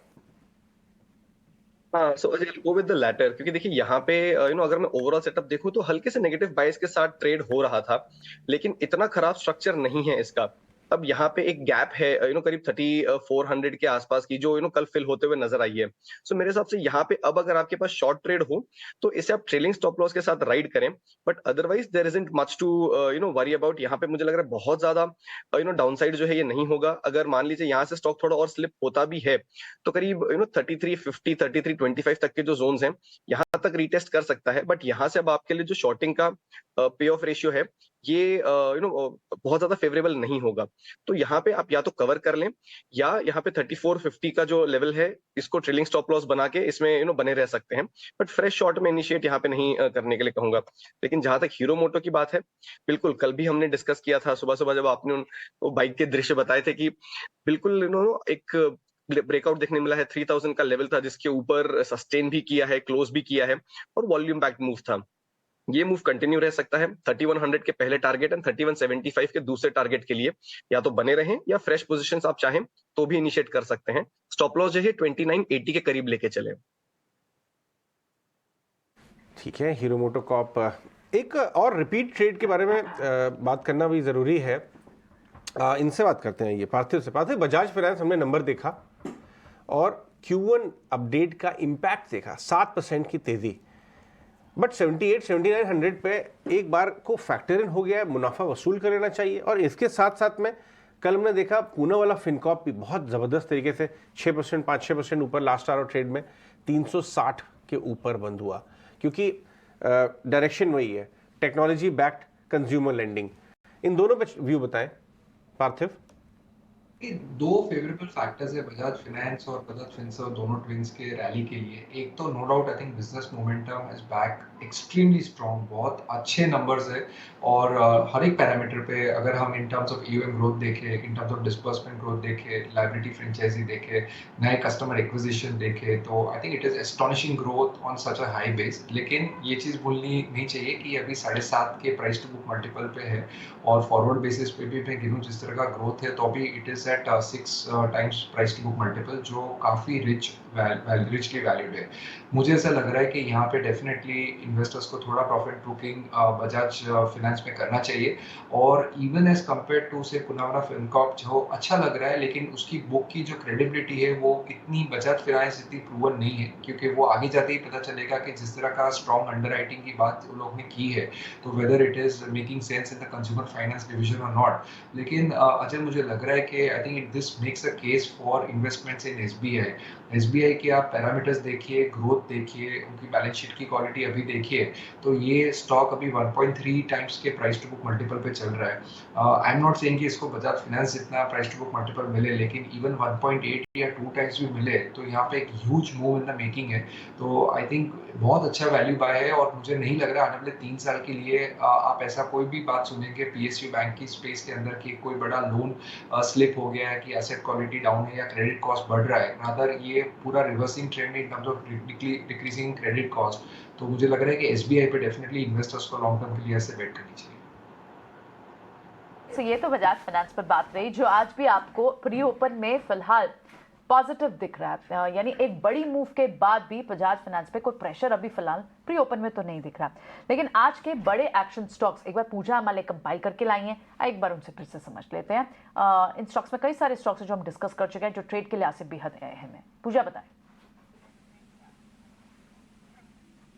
बिल्कुल, सबसे पहले पेटीएम से शुरुआत करते हैं। अभी थोड़ी देर पहले कंपनी ने अपडेट जारी किया जिसमें कि उनके जो पहली तिमाही का लोन डिसबर्समेंट है वहां पर 160% से ज़्यादा की ग्रोथ सालाना आधार पर कंपनी ने दर्ज की है। तो पेटीएम पर आज एक्शन एक्सपेक्टेड है। इसके अलावा मिंडा कॉर्प पर भी हमने अभी थोड़ी देर पहले बात की। सोसाइटी जनरल ने यहाँ पर 17 लाख शेयरों की खरीदारी की है करीब, और जो हिस्सेदारी है 0.72% के पास बैठती है। तो इस पर आप नज़र रखिए।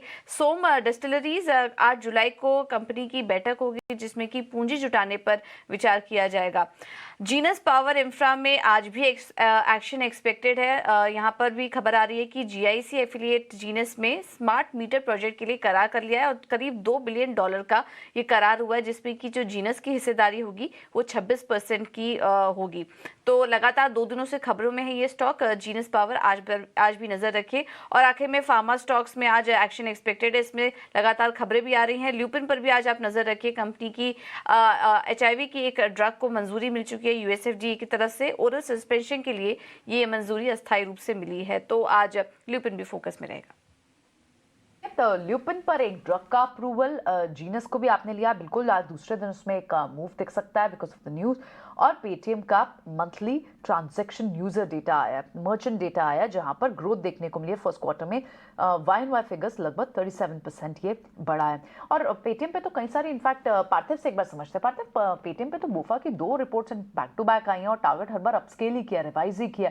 आप कैसे रीड करते हैं पेटीएम को अब जब नंबर्स आएंगे? क्योंकि पेटीएम हो, जोमैटो, जितने भी पाथ टू प्रॉफिटेबिलिटी वाले न्यू एज स्टॉक्स हैं, बाजार उन्हें बहुत कीनली देखना चाहता है। क्या व्यू है पेटीएम पे? पोस्ट IPO वो स्टॉक 70% गिरा है और उसके बाद अभी मैनेजमेंट काफी चैटर कर रहा है कि they want now profitable growth. पहले जो बात हो रही थी जब इंटरेस्ट रेट्स लो थे तब थोड़ा एरोगेंस था, मुझे से लग रहा है कि प्रॉफिटेबिलिटी की क्या जरूरत है, हम लोग ग्रो कर रहे हैं, कस्टमर एक्विजिशन कॉस्ट के लिए पैसा लगता है। लेकिन जिस तरह से मार्केट ने काफी पिटाई की और वैल्यूएशंस एकदम कम कर दिए, तो प्रॉब्ली मैनेजमेंट अभी थोड़ा अग्रेशन दिखा रहा है कि they now want a profitable growth. और एबिटा ब्रेक इवन की भी बात हो रही है और अभी I think profitable customer acquisition की बात हो रही है। तो नो डाउट हमने देखा है कि उन्होंने बिजनेस मॉडल भी काफी ट्वीक किया है और एक बहुत इंटरेस्टिंग कंपनी बन सकती है, कोई दो राय नहीं है। बिकॉज इनके पास जिस तरह का कस्टमर डेटाबेस है और जिस तरह का क्रॉस सेलिंग की एबिलिटी है, हमने देखा है कि बैंक्स के साथ टाई अप करके वो लोग लोन्स भी डिस्बर्स करते हैं, तो उसमें कोई रिस्क नहीं है in terms of credit risk कोई है नहीं उनके लिए। They are just like more like sellers जो बेसिकली कमीशन का अर्न करते हैं। तो अच्छा बिजनेस मॉडल बन रहा है और उनका आगे जाते पेटीएम मॉल की भी जो बात हो रही है, जो ऑल इन वन ऐप है। अभी consumers want one particular app जहां से उनका सब कुछ हो जाए, तो आई थिंक वो भी एक इंटरेस्टिंग डेवलपमेंट पेटीएम है। Early days no doubt, valuations अभी जो रिसेंट रैली आई है तो उसमें थोड़े रिच है, लेकिन आगे जाते रिजल्ट्स में देखेंगे कितना जल्दी ब्रेक इवन होता है, उसके लिहाज से आई थिंक मार्केट्स डिसाइड करेंगे कि कितना यहाँ से आगे रिलेटिव हो सकता है। ये है फंडामेंटल राय पेटीएम पर। प्री ओपन सेशन में करीब 2% ऊपर इस वक्त कारोबार कर रहा है। चलिए अब आगे बढ़ते हैं और आज के लिए क्या खास खबर है, ये अपडेट लेकर हमारे साथ शरद जुड़ चुके हैं।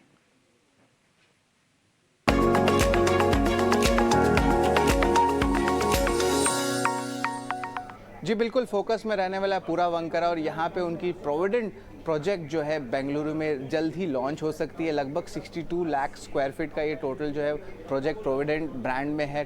और याद रखिए जो चैनल चेक्स हमने किया है उससे पता चला कि लगभग 6 से लेकर 7% तक प्राइस हाइक्स आपको बेंगलुरु मार्केट्स में देखने मिल सकते हैं अगले 2 से 3 साल में। अब इम्पॉर्टेंट बात यह है कि क्यूमुलेटिवली 20% प्राइस हाइक देखने मिल सकता है। और स्टॉक स्पेसिफिक बात करें तो 2200 करोड़ की मार्केट कैप कंपनी है और मार्च लो से स्टॉक ऑलरेडी 58% ऊपर है। और रिसेंटली कंपनी जो है HNI और डोमेस्टिक कैपिटल हाउसेज उनके साथ भी जो है मीटिंग्स कर रही थी लास्ट 2 वीक्स ऑफ जून के महीने में। और जो अहम ट्रिगर्स है आगे जाते हुए बहुत पॉजिटिव आ रही है। और मैनेजमेंट की कमेंट्री में कहा कि जो रियल एस्टेट साइकिल है वहाँ पे 8 से 10% तक इंडस्ट्री बढ़ सकती है अगले 3 साल में।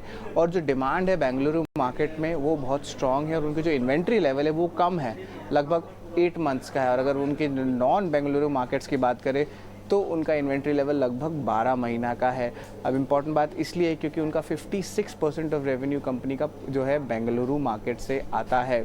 तो इन्वेंट्री में स्ट्रेंथ देखने मिल रही है, इंडस्ट्री में ग्रोथ है। और दूसरा बात है कि जो उनके चेन्नई में 2 प्लॉटेड प्रोजेक्ट्स हैं वहाँ पे रेवेन्यू पोटेंशियल लगभग 400 करोड़ का आ सकता है। तो कंपनी का मार्केट कैप 2200 करोड़ का है और प्लॉटेड सेगमेंट रेवेन्यू जो नया आया है हाई मार्जिन बिजनेस उसमें 400 करोड़ का और इजाफा देखने मिल सकता है। ऑलराइट, तो पुनवानकरा पे आप ये खबर लेकर आए हैं, बहुत बहुत शुक्रिया शरद। तो काफ़ी कुछ रिकवरी रियल एस्टेट स्पेस में अच्छी खासी निचले लोअर लेवल से आपको देखने को मिली है। मैक्रोटेक के भी बिजनेस अपडेट्स आए हैं और अब एक नया प्रोजेक्ट जो है वो बेंगलुरु मार्केट में स्टार्ट करने वाली है पूर्वांकरा। इस न्यूज़ का क्या आज इम्पैक्ट हो सकता है, एक बार ये समझते हैं, क्योंकि हमारे साथ सुमित भी और संतोष दोनों है। सुमित मूलचंदानी से समझ है। सुमित, आप रियल एस्टेट स्टॉक्स फोकस में होंगे, पूर्वांकरा को क्या वॉच करना चाहिए? मैक्रोटेक के भी स्ट्रॉन्ग बिजनेस अपडेट्स आए हैं। देखिए, अभी जस्ट थोड़ी देर पहले ही हमने मैक्रोटेक को तो व्यू दिया था, उस पे हमारा ओवरऑल जो व्यू है वो बिल्कुल बुलिश है। लेकिन यहाँ पे आप पूर्वांकरा को देखिए, 200 मूविंग एवरेज को अभी उसने 3-4 पिछले 8-10 सेशन पहले ही क्रॉस किया था, लेकिन अभी यहाँ पे एक कंसोलिडेशन का फेज बना हुआ है। So I will wait for the level 99 और द 100। ये एक साइकोलॉजिकल लेवल भी है, तो 100 पहले क्रॉस होने दीजिए, फिर ही मैं यहाँ पे एक फ्रेश बाइंग अपॉर्चुनिटी देखूंगा। जिनके पास ऑलरेडी होल्डिंग है, यहाँ पे आप 88 का एक ट्रेलिंग स्टॉप लॉस के साथ आप बने रहिए। स्टॉप लॉस के साथ अगर एग्जिस्टिंग पोजीशन है पूर्वांकरा में, आप अपनी पोजीशंस को इंटैक्ट रखें, ये राय इस वक्त मिलती हुई दिख रही है। लेकिन प्री ओपन में अगर आप देखेंगे, गिफ्ट निफ्टी भी इंडिकेट कर रहा था मजबूती के साइंस, और इस वक्त हम देख रहे हैं 19,400 के लेवल्स के इर्द गिर्द निफ्टी की प्री ओपन में टिक्स खुलते हुए नजर आ रहे हैं। उम्मीद यही है कि 19,400 के पार आज और ज्यादा मजबूती नजर आए, क्योंकि हर दिन हम रिकॉर्ड लेवल से देख रहे हैं। लेकिन प्री ओपन टिक्स में अगर देखें, कुछ गुड मॉर्निंग, वापस से आईटी स्पेस जो है वो कल से ही एक रेडार पर तो आ रहा है, चाहे फिर आईटी हैवीवेट्स हो या फिर छोटी मझौली आईटी कंपनियां। इस वक्त अगर इन्फोसिस के चार्ट्स को देखेंगे, ऑलमोस्ट 0.5% to 1% के गेन्स यहां पर नजर आ रहे हैं। मिड कैप स्मॉल कैप में चुनिंदा आईटी प्लेस हैं जो कि आपके रेडार पर रहता है। इस सेक्टर को किस तरह से देखेंगे? कोई टॉप पिक्स है या इसे अभी वॉच लिस्ट में रखा जाए? देखिए, यहाँ पे बिल्कुल आप प्ले करिए, बिकॉज यहाँ पे जैसा आपने बिल्कुल सही बताया, there are a lot of stocks which have now started to do well. Infosys in particular is not a momentum play just yet, इसलिए ट्रेडिंग के लिहाज से थोड़ा सा यहाँ पे कॉशन सजेस्ट करूंगा मैं। हालांकि ट्रेंड इसका ओवरऑल पॉजिटिव है, तो हो सकता है कि compare to other plays, other stocks, आपको थोड़ा सा यहाँ पे पेशेंस रखना पड़े, थोड़ा सा पोजिशनल व्यू लेके चलना पड़े। बट ओवरऑल मुझे यहाँ पे 1380 से लेके 1420 के जो लेवल्स हैं, यहाँ तक के टारगेट्स नजर आ रहे हैं।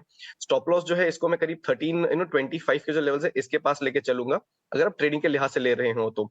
और आज का जो मॉर्निंग में मेरा कॉल था, एंड्योरेंस टेक, ये फर्स्ट टारगेट के पास ही खुलता हुआ नजर आ रहा है। तो इस मेरे हिसाब से इस स्टॉक पे आपको बिल्कुल एक पोजीशन बना के चलनी चाहिए, एक व्यू बना के चलना चाहिए ऑन द लॉन्ग साइड। अगर मान लीजिए ओपनिंग पे ही फर्स्ट टारगेट हिट होता है 1675 का, तो आप 1700 और उसके ऊपर के टारगेट्स के लिए बिल्कुल इसमें प्ले कर सकते हैं। 1675 तो लाइक द रिकॉर्ड सेज आपके फर्स्ट टारगेट तो हिट हो जाएंगे, उसके बाद फिर से रिव्यू करेंगे। लेकिन इस बीच आइए बिग बोल्ड ब्रोकरेज का रुख करते हैं। हमारे साथ वामाक्षी जुड़ गई हैं एक बिग बोल्ड ब्रोकरेज लेकर। वामाक्षी, बताइए।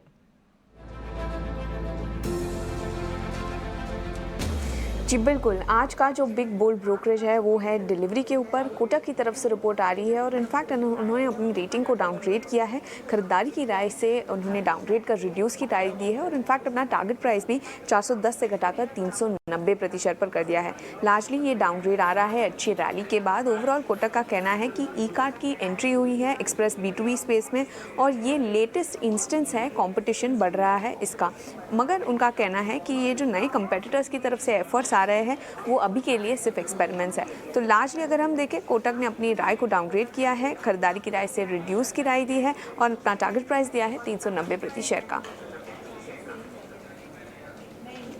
बिल्कुल, शुक्रिया वामाक्षी ये ब्रोकरेज रिपोर्ट हमारे साथ शेयर करने के लिए। एक negative brokerage report Kotak securities की डिलीवरी पर। संतोष, क्विकली इस पर आपकी राय भी जानना चाहेंगे। डिलीवरी ने तो अपने टारगेट्स जो हैं वो घटाए हैं, डाउनग्रेड किया है, रिड्यूस इनफैक्ट 390 के टारगेट्स 410 से कर दिए हैं। आपकी राय क्या होगी डिलीवरी पर?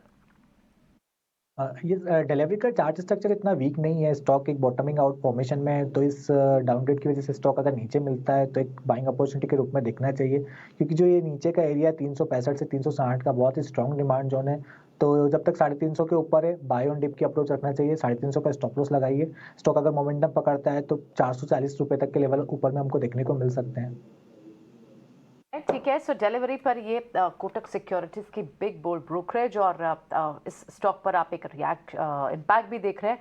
लेकिन coming back to the stocks, कल जहां आपने स्ट्रॉन्ग बड़ी मूव देखी, क्योंकि रिलायंस पर 1% का दबाव भी आपने बाद में देखा 2 दिन के बाद चलने के बाद। हालांकि न्यूज़ पॉजिटिव थी और शायद वो फैक्टर इन हो चुकी थी, लेकिन रिलायंस पर अप ट्रेड कैसा करना चाहिए? कुछ 1% कल डाउन था, आज प्री ओपन में 1% तेज दिख रहा है और एक रेंज में है जो पॉसिबली ट्रेड की जा सकती है। क्या आप रिलायंस पर आज बाइंग मोमेंटम देख पा रहे हैं? आप रिकमेंड करेंगे व्यूअर्स को? सो प्रियंका, यू आर राइट, ये एक बिल्कुल रेंज में चल रहा है, लेकिन अगर मैं इसका भी एक लेट मार्च स्टार्टिंग अप्रैल से अगर मैं इसका एक चैनल बनाऊं तो ये अपवर्ड स्लोपिंग होगा। टाइम कम है, मैं क्विकली बता दूं, हाँ मैं इसमें बाइंग ट्रेड लेके चलूंगा। मेरे लिए जो इनिशियल टारगेट है ये 2645 एंड 2700 के निकल के आ रहे हैं।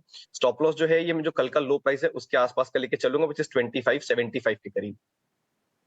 आज कुछ आपने एक्चुअली मदद की समय बचाने में, बिल्कुल, क्योंकि मार्केट खुलने वाली है और इस वक्त आप देखें तो थोड़ा सा प्रेशर में आपको बैंक निफ्टी खुलते के साथ दिख रहा है। बैंक निफ्टी 45,000 के पास खुलने की तैयारी कर रहा है, 45,100 के पास, और निफ्टी लगभग 19,400 के पास। तो स्ट्रेंथ आपको आज रिलायंस से इंडेक्स पर फिर से मिल सकती है निफ्टी पर, कि आप उसे हर निशान में देख रहे हैं। बैंक्स थोड़े से initially on face of it देखते हैं कि यहाँ रिकवरी अटेम्प्ट होती है या नहीं, लेकिन बात यही हो रही है कि पीसीआर रेशो ऑलरेडी 2 के ऊपर है, बैंक्स ओवरस्ट्रेच है। 80% से ज्यादा स्टॉक्स निफ्टी पे भी 200 DMA के ऊपर ट्रेड कर रहे हैं। RSI आप ऊपर की तरफ देख रहे हैं, तो ऐसे में थोड़ा कॉशियस रेशो रखना भी चाहिए, और एग्जैक्टली उसी तरह का आज ट्रेड थोड़ा खुलता हुआ दिख भी रहा है। थोड़े से प्रेशर में आपको खुलते हुए दिख रहे हैं HDFC बैंक, HDFC इनफैक्ट 2% की डेंट इस वक्त आपको दिख रही है दोनों HDFC ट्विंस में बड़ी मूव आने के बाद। दूसरे जो स्टॉक जहां पर सॉफ्टनेस है, ब्रिटानिया जैसे स्टॉक्स में सॉफ्टनेस है, हिंडाल्को में, और मेटल्स लगा रहे हैं, अभी तो शुरू हुए हैं थोड़ा सा चलना।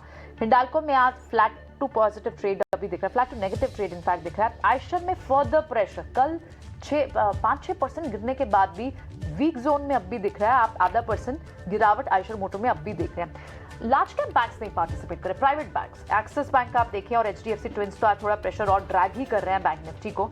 एक्सिस बैंक प्रेशर में दिख रहा है, थोड़ा से प्रॉफिट बुकिंग आपको बजाज फिनसर्व जैसे काउंटर्स में दिख रही है, और लेकिन फार्मा काउंटर्स के कुछ बिगी नेम्स में डॉक्टर रेड्डीज जैसे स्टॉक्स हों, डॉक्टर रेड्डीज हों, उनमें थोड़ी आपको मूव आज पॉजिटिव दिखती है। तो बाजार का थोड़ा सा फार्मा और FMCG की तरफ टिल्टेड हो सकता है। पेस ऑफ इट तो इस तरह से लग रहा है, क्योंकि आप बड़े हुए काउंटर्स में डिवीज लैब को देखिए, कंजम्पशन बेस्ड स्टॉक्स में, क्रूड डेरिवेटिव स्टॉक्स में आपको एशियन पेंट्स जैसे स्टॉक्स दिख रहे हैं। ऑटो पैकेज स्टॉक्स जो थोड़े दबाव में थे, क्योंकि जून सेल्स नंबर्स थोड़े सॉफ्ट थे जिन कंपनीज के, बजाज ऑटो, मारुति, वो वापस आज ट्रेड में दिख रहे हैं। भारतीय एयरटेल कल वीक था because of the competition space pressure, वो आपको 0.5% तेज दिख रहा है। और प्राइवेट लार्ज कैप बैंक में ICICI बैंक से वापस स्टॉक्स दिख रहे हैं। कल ICICI बैंक से भी इतना बुरा नहीं चल रहा था, लेकिन एक्सिस प्रेशर में है, और IT जो कल से सपोर्ट दे रहा है, लगा रहे हैं ये स्पेसेस, वहां से मूव दिख रही है। HCL टेक महिंद्रा, इन्फोसिस, इनमें मूव है। एंड लेट्स नॉट फॉरगेट अब नंबर्स भी शुरू होने वाले हैं, पर मिड कैप में क्या मूव है?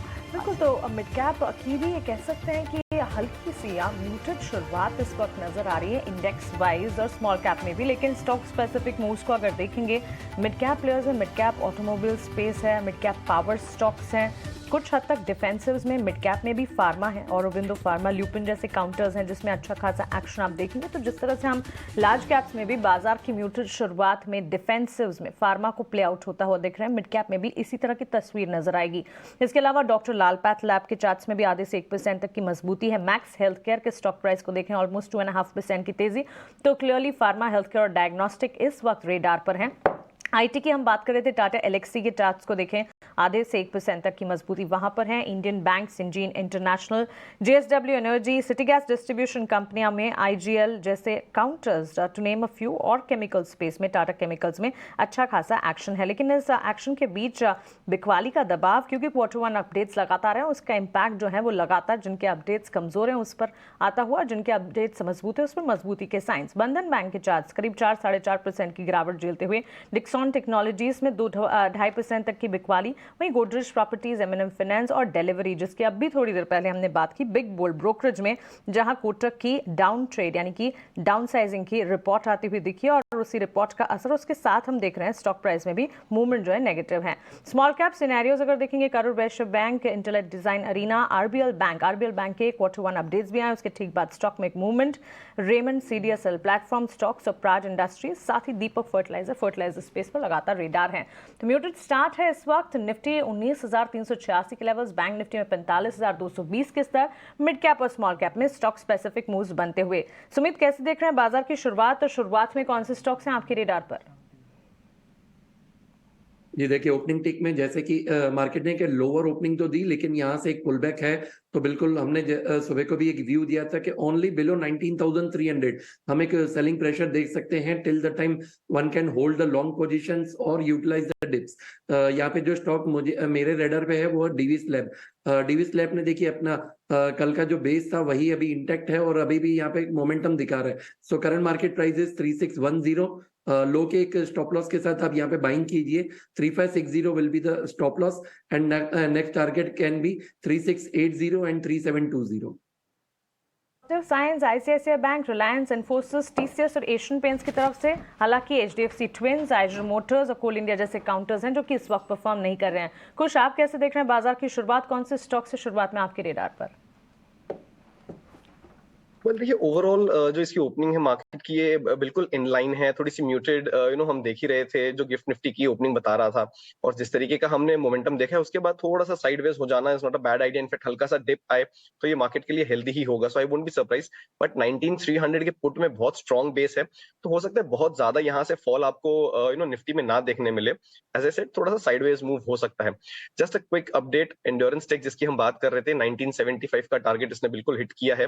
1700 के दूसरे टारगेट के लिए प्ले कर सकते हैं। ऑटो सेक्टर का जो पूरा एक रन अप है उसका भी एडवांटेज इसको मिल रहा है, तो यहाँ पे इसमें आप बिल्कुल फ्रेश ट्रेड ले सकते हैं बिकॉज अभी थोड़ा सा नीचे आया है। साथ ही साथ एक और स्टॉक जो मेरे रेडार पे आ रहा है, again from the talks tech space, rather from the auto space, is Lumax tech. इसको भी आप देखिए अच्छे खासे अप ट्रेंड में चल रहा है। आज की जो ओपनिंग हुई है ये एनकरेजिंग है। पिछले 1-2 दिन से जो फॉल था वहां पे स्टॉक ने 20 डे मूविंग एवरेज के आसपास सपोर्ट लिया है और रिबाउंड कर रहा है। यहाँ फ्रेश एंट्री लेना चाहें 370 एंड 385 के 2 टारगेट्स हैं, इसके लिए आप बाय कर सकते हैं। स्टॉप लॉस जो है आपका करीब 348 के पास रहेगा। आज फिनकॉप का AUM ग्रोथ आया है और कुल डिसबर्समेंट डबल से ज़्यादा हुआ है YOY, बट अगर आप देखें 41% का इस क्वार्टर का Q1 ग्रोथ है एसेट्स अंडर मैनेजमेंट। आपको याद होगा कि बजाज फिन का 32% ग्रोथ था, तो मतलब थोड़ा उसका आउटरफॉर्म किया है और ज़बरदस्त ग्रोथ है। 362 का भाव है। कुछ अभी हम बात भी कर रहे थे कि कल लास्ट आवर और ट्रेड में अचानक परकअप हो गया था, अचानक 5-6% चढ़ के डेज हाई में बंद हुआ था। अभी इस तरह का नंबर है, 362 का भाव है इसका। चार्ट्स क्या कहते हैं? सो अजय यहाँ से और इसमें जो अपसाइड है ये बढ़ सकती है। There are couple of indicators जो सजेस्ट कर रहे हैं कि यहाँ पे stock is turning for the better. और देखिए आप और मैं इस स्टॉक को काफी बार पहले डिस्कस कर चुके हैं। Everything else seemed fine except for the one thing which is momentum. तो ये हमने स्टॉक में पिछले कुछ समय से आते हुए देखा है। आप देखिए अप्रैल से जो इसकी चाल शुरू हुई है 275 के लेवल से, सो ये सीधे 350 के पास आके रुका है, फिर कंसोलिडेशन फेज में चला गया था और कल हमने ब्रेकआउट देखा है जिसका फॉलो थ्रू आज देख रहे हैं। मेरे हिसाब से ये मोमेंटम जो है ये कंटिन्यू रह सकता है। यहाँ पे आप इन्वेस्टमेंट के हिसाब से लें तब तो आप बिल्कुल 425 के ऊपर के लेवल्स के लिए होल्ड कर सकते हैं, लेकिन ट्रेडिंग के लिहाज से भी अगर आप एंट्री करना चाहें तो 380 एंड 395 के जो 2 टारगेट्स हैं ये आपको इस पे बहुत जल्द आते हुए देख सकते हैं। और जो स्टॉप लॉस है इसको मैं अब जो इसका रेजिस्टेंस जोन था विच इज 350 के आसपास का, वहीं अब सपोर्ट जोन बन जाएगा, तो वहीं स्टॉप लॉस लेके चलूंगा। तो रिस्क रिवॉर्ड रेशियो इस ब्रेकआउट के बाद मुझे यहाँ से काफी फेवरेबल लग रहा है। And as I said momentum तो स्टॉक में अब आ ही गया है। That was the only thing that was missing. Commentary भी आई है कि एसेट क्वालिटी और इम्प्रूव होने की उम्मीद है। इनकी जो प्रेस रिलीज है उसके अंदर कमेंट्री भी आई है। चलिए आगे बढ़ते हैं। ये पार्थिव ये बताइए कि बाजार को शामिल का ये जो एक्विजिशन आया इतना पसंद क्यों आ रहा है? 6% ऊपर आपने देखा है क्या इसके डिटेल्स? 6.5% संवर्धना मदरसन, उसका नाम बड़ा कॉम्प्लिकेटेड हो गया है बोलने के लिए। मदरसन सुनी बोलते थे, ये वही हमारे जबान पे चढ़ा हुआ है, लेकिन ये कि उनकी वायरिंग कंपनी है संवर्धना मदरसन। और एक्विजिशन भी जिसके साथ हुआ है जापानीज कंपनी याचियो, वो भी नाम वो तो मैं नाम ले ही नहीं रहा हूँ, मैं ऑप्ट नहीं कर रहा हूँ, वहाँ हम जा ही नहीं रहे। वो बीकेसी में एक युआचा करके एक क्या कहते हैं रेस्टोरेंट है, उसकी याद दिला रहा है वो नाम। लेकिन 6.5% का मूव, 91 रुपए का भाव। आपने बाय आउट देखा है पार्थिव? देखिए ये जो Japanese company Yashio 4W business जो उन्होंने एक्वायर किया है, तो basically they are catering to new product segments, जैसे कि सनरूफ है, फ्यूल टैंक्स है। तो आई थिंक मार्केट को शायद ये पसंद आ रहा है कि ये अभी ये जो मैनेजमेंट नया एक्विजिशन कर रहा है, इनऑर्गेनिक ग्रोथ कर रहा है, it is focusing more on new products और थोड़ा रेवेन्यू बेस्ड डिवर्सिफाई करने का कोशिश कर रहे हैं, क्योंकि हम जानते हैं कि it's a heavy weight in terms of revenue garnering from European markets और यूएस मार्केट्स, और एशियन मार्केट्स में रिलेटिव शेयर कम है। तो आई थिंक ये एक्विजिशन से मुझे लग रहा है कि they are targeting more of the Chinese markets और इंडियन मार्केट्स का जो ग्रोथ है, तो वो definitely is the right strategy in the right direction. और वैल्यूएशन के लिहाज से अभी ये स्टॉक करीबन 22 टाइम्स FY25 बेसिस पे कोट हो रहा है। हिस्टोरिकली देखेंगे तो 25 to 27 की रेंज में कोट होता है।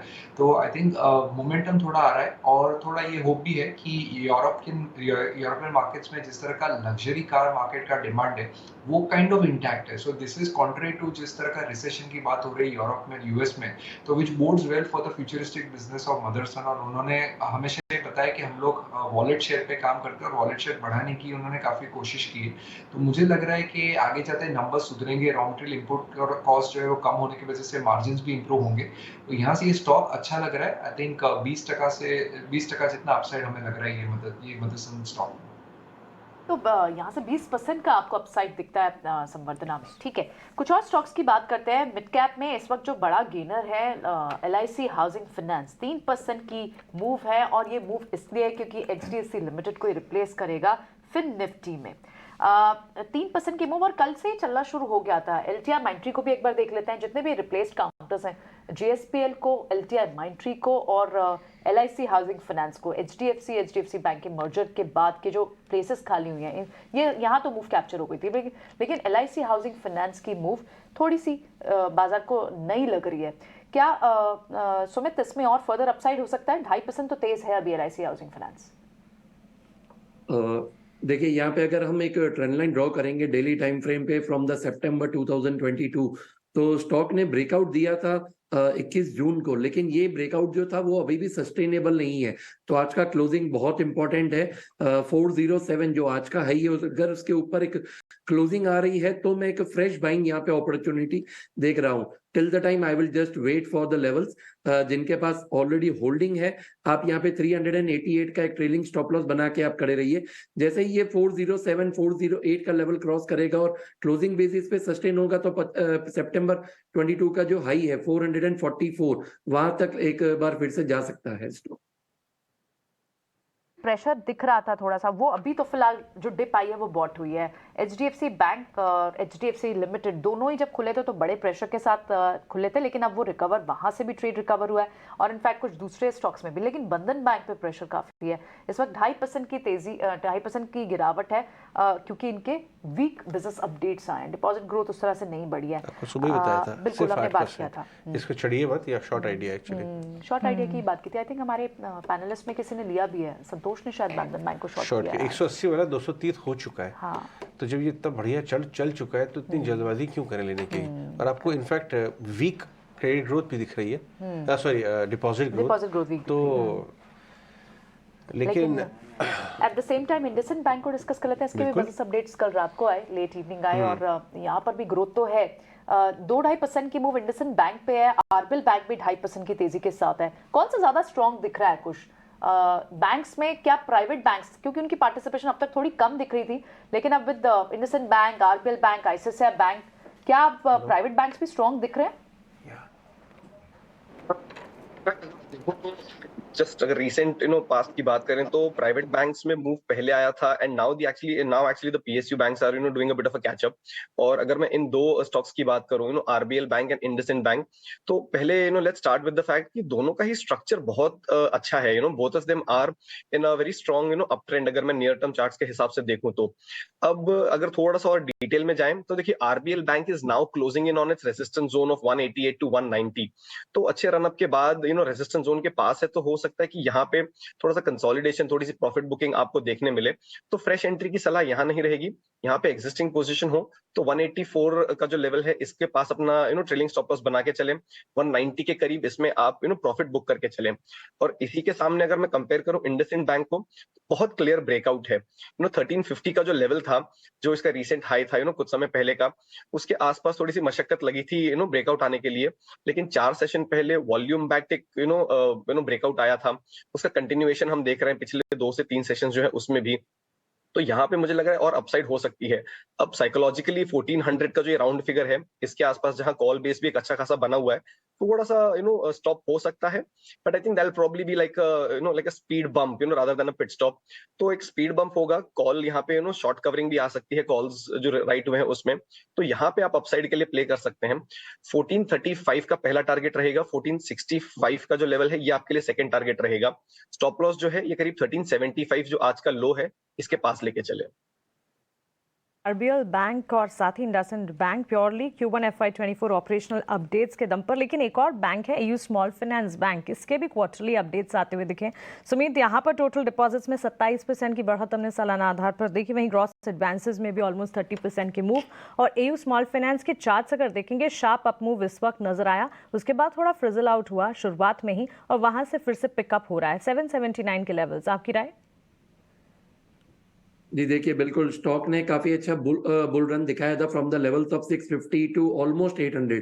तो ये छोटा सा यहाँ पे एक करेक्शन या फिर आपसे प्रॉफिट बुकिंग जोन था। बिल्कुल स्टॉक अपने न्यू हाई की तरफ फिर से मूव करेगा। जिनके पास ऑलरेडी होल्डिंग है, आप यहाँ पे 750 का एक स्टॉप लॉस बनाइए और नेक्स्ट टारगेट जो है वो है करीबन 845 का।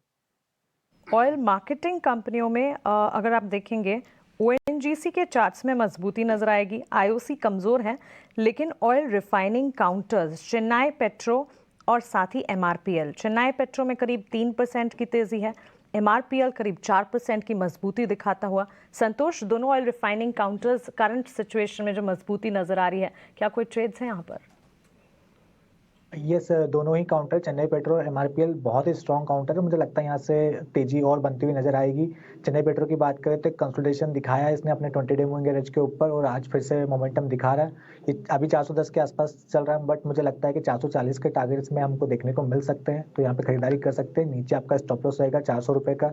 सिमिलरली MRPL वो ऑलरेडी आउट परफॉर्म कर रहा है और आज इसमें एक फ्लैग फॉर्मेशन का ब्रेकआउट देखने को मिल रहा है, तो ये स्टॉक भी 90 रुपीज़ तक जा सकता है। नीचे आप 77 रुपीज़ का स्टॉप लॉस मेंटेन करें और दोनों को थोड़ा सा स्विंग ट्रेड के हिसाब से ले सकते हैं। यहाँ से 10% तक की अपसाइड दोनों में नजर आती है। राइट एक आपको बता दें कि नीचे के लेवल से काफ़ी अच्छी रिकवरी आई है इंट्राडे। 15 मिनट हो गए बाजारों खुले हुए। अगर आप देखें Nifty, bank Nifty, small cap और मिड कैप सबको लेके आइए, आपको नज़र आएगा कि नीचे के लेवल पे 45,091 का लो बनाया बैंक निफ्टी और रिकवर कर गया। Small cap index 0.5% high. तो एक बार को तो कॉशियस स्टांस था पहले 2-3 मिनट बाजार का, लेकिन उसके बाद आपको नीचे से रिकवरी। हमने ICICI बैंक की बात नहीं की। बैंक निफ्टी और इंडेक्स दोनों में ICICI बैंक का वेट है और ICICI बैंक की मजबूती जो आज दिखाई दे रही है वो भी काफ़ी हासिल है। 2% डेज हाई पे, ये रिजल्ट्स के पहले। और आपको बता दूं मैं, बजाज फिनेंस, पूनावाला फिनकॉर्प, कई बैंक, दुनिया भर के बैंक, HDFC बैंक का भी डेटा आया था अभी। Q1 अपडेट्स फाइनेंशियल्स के बहुत तेज़ी में हैं, लेकिन फाइनेंशियल्स के अलावा दूसरे इंटरेस्ट रेट सेंसिटिव जो अच्छा कर रहे हैं, मारुति वापस आ गया 9700 पे, एस्कॉर्ट्स रिबाउंड कर गया बहुत तेज़ी से, 20-25 रुपये वहाँ मिल रहे हैं, कल डेज लो की तरफ था। ऑटो में रिस्क रिवॉर्ड कहाँ ठीक लग रहा है, ये देखिए 25 रुपये ऊपर है एस्कॉर्ट्स को बोटा। ऑटो में आपको रिस्क रिवॉर्ड क्या नए ट्रेड के लिए संतोष? ऑटो की बात करें तो यस, ऑटो स्टॉक्स में ऑलरेडी मोमेंटम अच्छा बना हुआ है, बट मुझे टाटा मोटर अभी पिछले 2 दिनों से चला नहीं है, तो हो सकता है वापस मोमेंटम पिकअप करते लगे। नीचे जैसे ही 586 के आसपास मिलता है तो वो अच्छा रिस्क रिवॉर्ड रहेगा। नीचे आप 580 का स्टॉप लॉस लगाइएगा। ऊपर में 600 क्रॉस करता है तो 620 तक के लेवल दिखा सकता है। तो उसको लेके आइए। इंश्योरेंस स्टॉक्स में भी अच्छी तेजी है, 800 रुपये क्रॉस करता हुआ नजर आ रहा है। सुमित, मैक्स फाइनेंशियल 808, ये ब्रेकआउट कहाँ रुकेगा, कहाँ तक ट्रेल करना चाहिए अपने स्टॉप लॉसेस को? जी बिल्कुल, अभी तो यहाँ पे देखिए मैक्स फाइनेंशियल में काफ़ी बढ़िया सा ट्रेंड लाइन का ब्रेकआउट आया हुआ है और एक रीटेस्ट कैंडिडेट है। तो यहाँ पे अपना जो हाई अभी इसने रीसेंट बनाया था दैट वाज़ 820, 820 के अबोव मुझे 880 के लेवल्स दिख रहे हैं। तो जिनके पास ऑलरेडी होल्डिंग है, आप यहाँ पे 780 का एक ट्रेलिंग स्टॉप लॉस बना के रखिए। आईडीएफसी कल घट गया था, टू चेक दैट ओनली कि वहाँ क्या मूव है। कल घट गया था लेकिन आज 3-4% recover ऊपर आ गया। तो कल वो जो हम बात कर रहे थे कि अपॉर्चुनिटी ट्रेड है लास्ट आवर में। जी हाँ, वही हुआ 4.5% की। एग्जैक्टली वही। देखिए 3-4%, 3-3.25% ऊपर। खुश आईडीएफसी 114 पे लेंगे आप, या आप आईडीएफसी फर्स्ट बैंक को लेंगे? आईडीएफसी पे मैं फिलहाल थोड़ा सा वेट एंड वॉच रखूंगा। कल के हाई के ऊपर निकलता है तब मैं बाय करना यहाँ पे प्रेफर करूंगा। नॉट टू फार 11570 116 के जो लेवल्स हैं इसके पास है, बट एक बार उसको क्रॉस कर लेने दीजिए, फिर इसमें हम 120 और 124 के टारगेट्स के लिए प्ले करेंगे। और आज के दिन का जो लो है करीब 111 के आसपास, इसको स्टॉप लॉस बनाएंगे। लेकिन इसके सामने अगर मैं आईडीएफसी फर्स्ट बैंक को कंपेयर करूं तो बिल्कुल यहाँ पे अच्छा खासा एक अप ट्रेंड था। 20 डे मूविंग एवरेज के पास सपोर्ट लेके स्टॉक रिबाउंड कर रहा है, सो इसका स्ट्रक्चर जो है मुझे डेफिनेटली स्ट्रॉन्गर लग रहा है। यहाँ पे आप फ्रेश बाइंग इनिशिएट कर सकते हैं। 84 का पहला टारगेट, 87 का जो लेवल है ये दूसरा टारगेट रहेगा, और स्टॉप लॉस जो इसका सपोर्ट जोन है which is at the 20 day moving average 78 के पास लेके चलेंगे। राइट, तो ये तो आईडीएफसी और आईडीएफसी फर्स्ट बैंक पे बात रही, लेकिन जहां जहां थोड़े से शॉर्ट बिल्टअप दिख रहा है एलटीआई माइंट्री जैसे स्टॉक्स में, तो क्योंकि गेम ऑलरेडी पहले हो चुकी थी, वहां फर्दर शॉर्ट्स बन रहे हैं। एचडीएफसी में आपको शॉर्ट प्रेशर दिख रहा है, गोदरेज प्रॉपर्टीज जैसे स्टॉक में आपको शॉर्ट प्रेशर दिख रहा है, और डिक्सन पे तो आज एक रिपोर्ट भी आई है, लेकिन यहाँ पर शॉर्ट प्रेशर बना हुआ है डिक्सन पे। क्या ये खरीदने का मौका होना चाहिए? 2% ही है, वैसे ज्यादा गिरा तो नहीं है, पर संतोष डिक्सन को कैसे ट्रेड करेंगे? बड़ी मूव इसमें ऑलरेडी कैप्चर हो चुकी है। लास्ट टाइम हम जब डिस्कस किया था तो मैंने डिक्सन में यही हाईलाइट किया था कि अब थोड़ा सा यहाँ पर मुझे लग रहा है कि एक रिस्क हो सकता है प्रॉफिट बुकिंग का, बिकॉज ये स्पेस जो है थोड़ी सी ओवररेटेड हो रही है, जो लगातार आईपीओज आ रहे हैं, और टेक्निकली भी 4700 इसके लिए बहुत स्ट्रॉन्ग रेजिस्टेंस था, तो वहाँ से करेक्ट हो रहा है।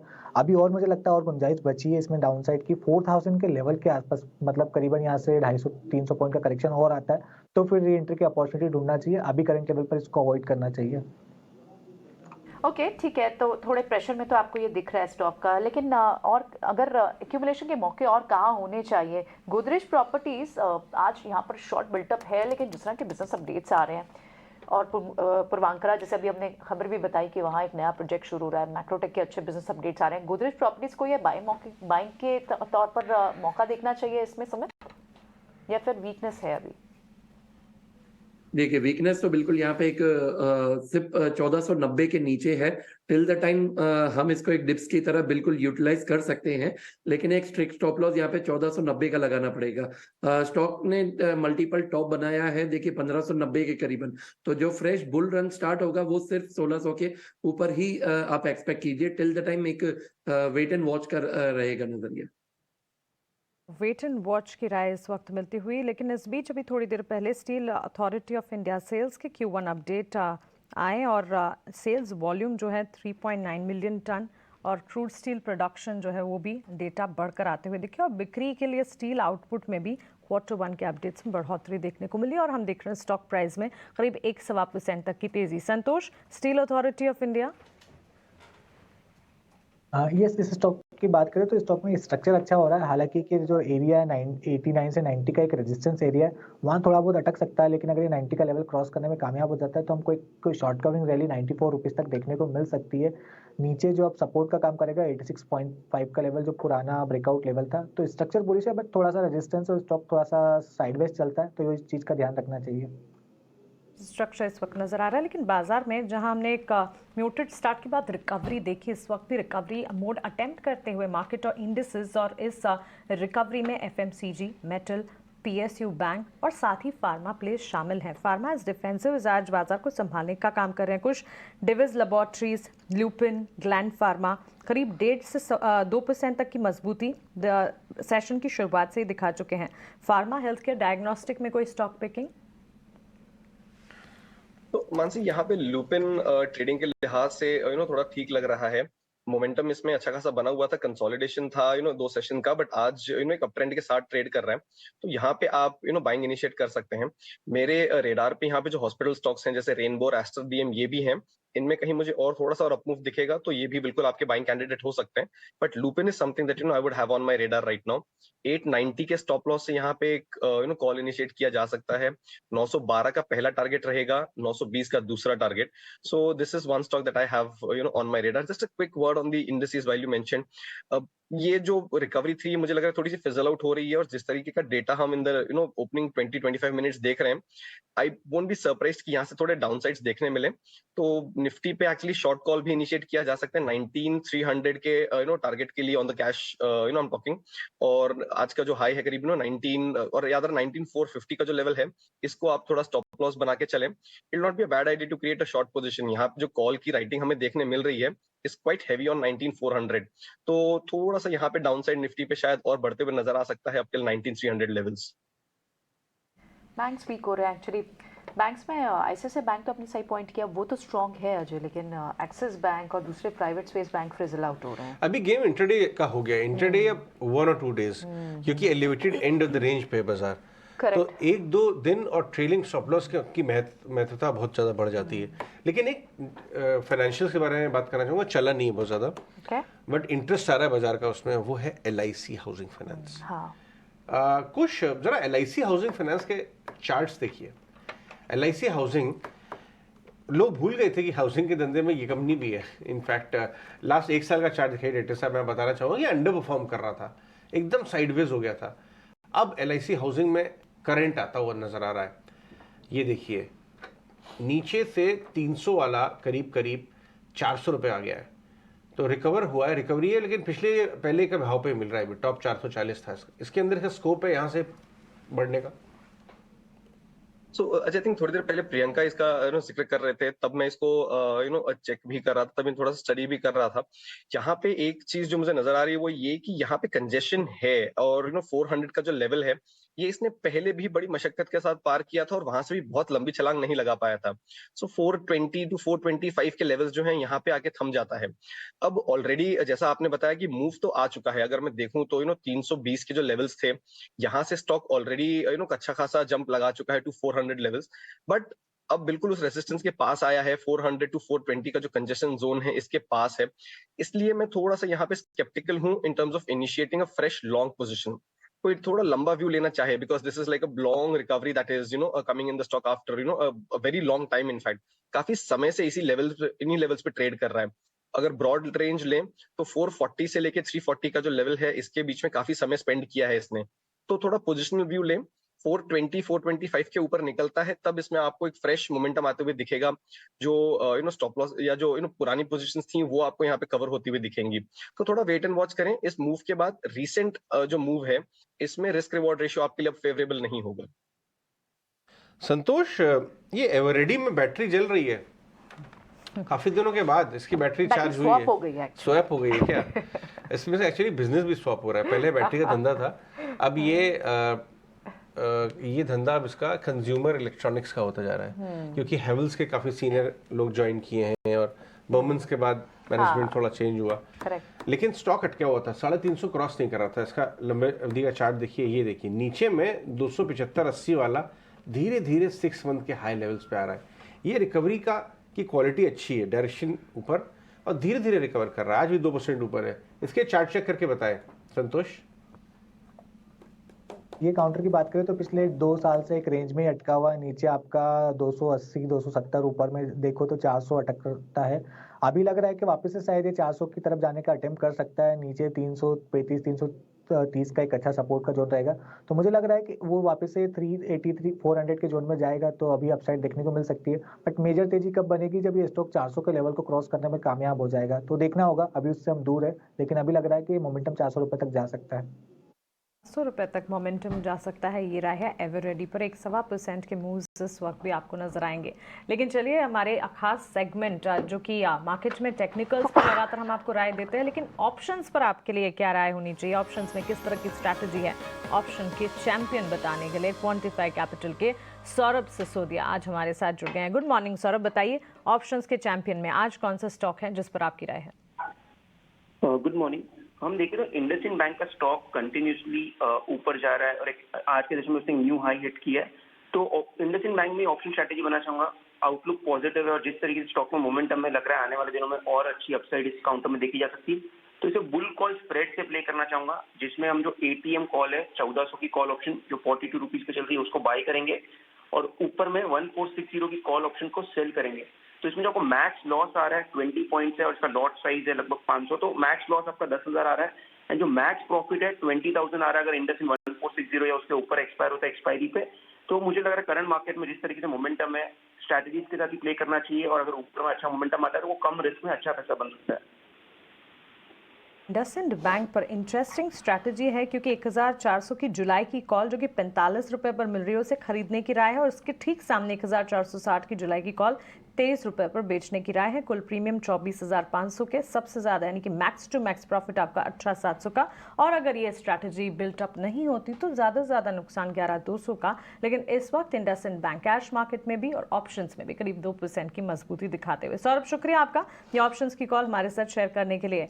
इस बीच अगर आप देखेंगे मदरसन सुमी ऑफकोर्स यहाँ पर जो एक खबर आती हुई दिखी है जापानीज कंपनी के साथ करार एक्विजिशन बढ़ाने की, उसका तो एक इम्पैक्ट है ही। थोड़ी देर पहले कुछ और न्यूज़ फ्लोज भी मदरसन सुमी के लिए आते हुए दिखे और इसके अलावा कोलगेट के स्टॉक को भी देखिए। कोलगेट में भी अच्छा एक्शन इस वक्त। निफ्टी नेक्स्ट कैटेगरी में जो दो शेयर्स हैं अच्छी मजबूती दिखा रहे हैं, उसमें मदरसन के ठीक पीछे करीब 3% की मजबूती पर कोलगेट। संतोष, कंजम्पशन एफएमसीजी कोलगेट पर क्या राय होगी? यस, आज एफएमसीजी स्टॉक्स में अच्छा मोमेंटम देखने को मिल रहा है। कोलगेट, एचयूएल जैसे स्टॉक्स में मुझे लगता है ये आज शायद सेक्टर ऑफ द डे हो सकता है। अगर मार्केट में कमजोरी भी रहती है तो शायद एफएमसीजी सेक्टर आउटपरफॉर्म कर सकता है। कोलगेट की भी बात करें तो 1750 का रेजिस्टेंस क्रॉस किया है। लग रहा है कि शायद ये आज 1800 रुपए तक की ओर बढ़ सकता है। तो हालांकि स्टॉक ऑलरेडी 2.5% ऊपर है तो अपना स्टॉप लॉस ट्रेल करते चले। अब आपका स्टॉप लॉस हो जाना चाहिए 1720 का। ऊपर में जो टारगेट रहेगा वो रहेगा आपका 1800 रुपए का। चलिए आगे बढ़ते हैं और अपनी कॉर्पोरेट चैट्स पर बातचीत लेके चलते हैं। आज हमारे साथ real estate company Godrej properties है। उन्होंने कोलकाता जोन में भी, रीजन में भी एक्सपेंशन अनाउंस कर दिया है। कंपनी के एमडी एंड सीईओ गौरव पांडे हमारे साथ जुड़ रहे हैं। गौरव, बहुत बहुत शुक्रिया बात करने के लिए। सबसे पहले ये बताइए कि लैंड एक्विजिशंस का जो मामला चल रहा है, आपने काफ़ी लैंड एक्विजिशंस किए हैं रिसेंटली, क्या व्यू बन रहा है आपका बिजनेस पे? किस तरह के एक्सपेक्टेशंस हैं? पूरा साल अभी आगे पड़ा है FY24, क्या मोमेंटम बन रहा है?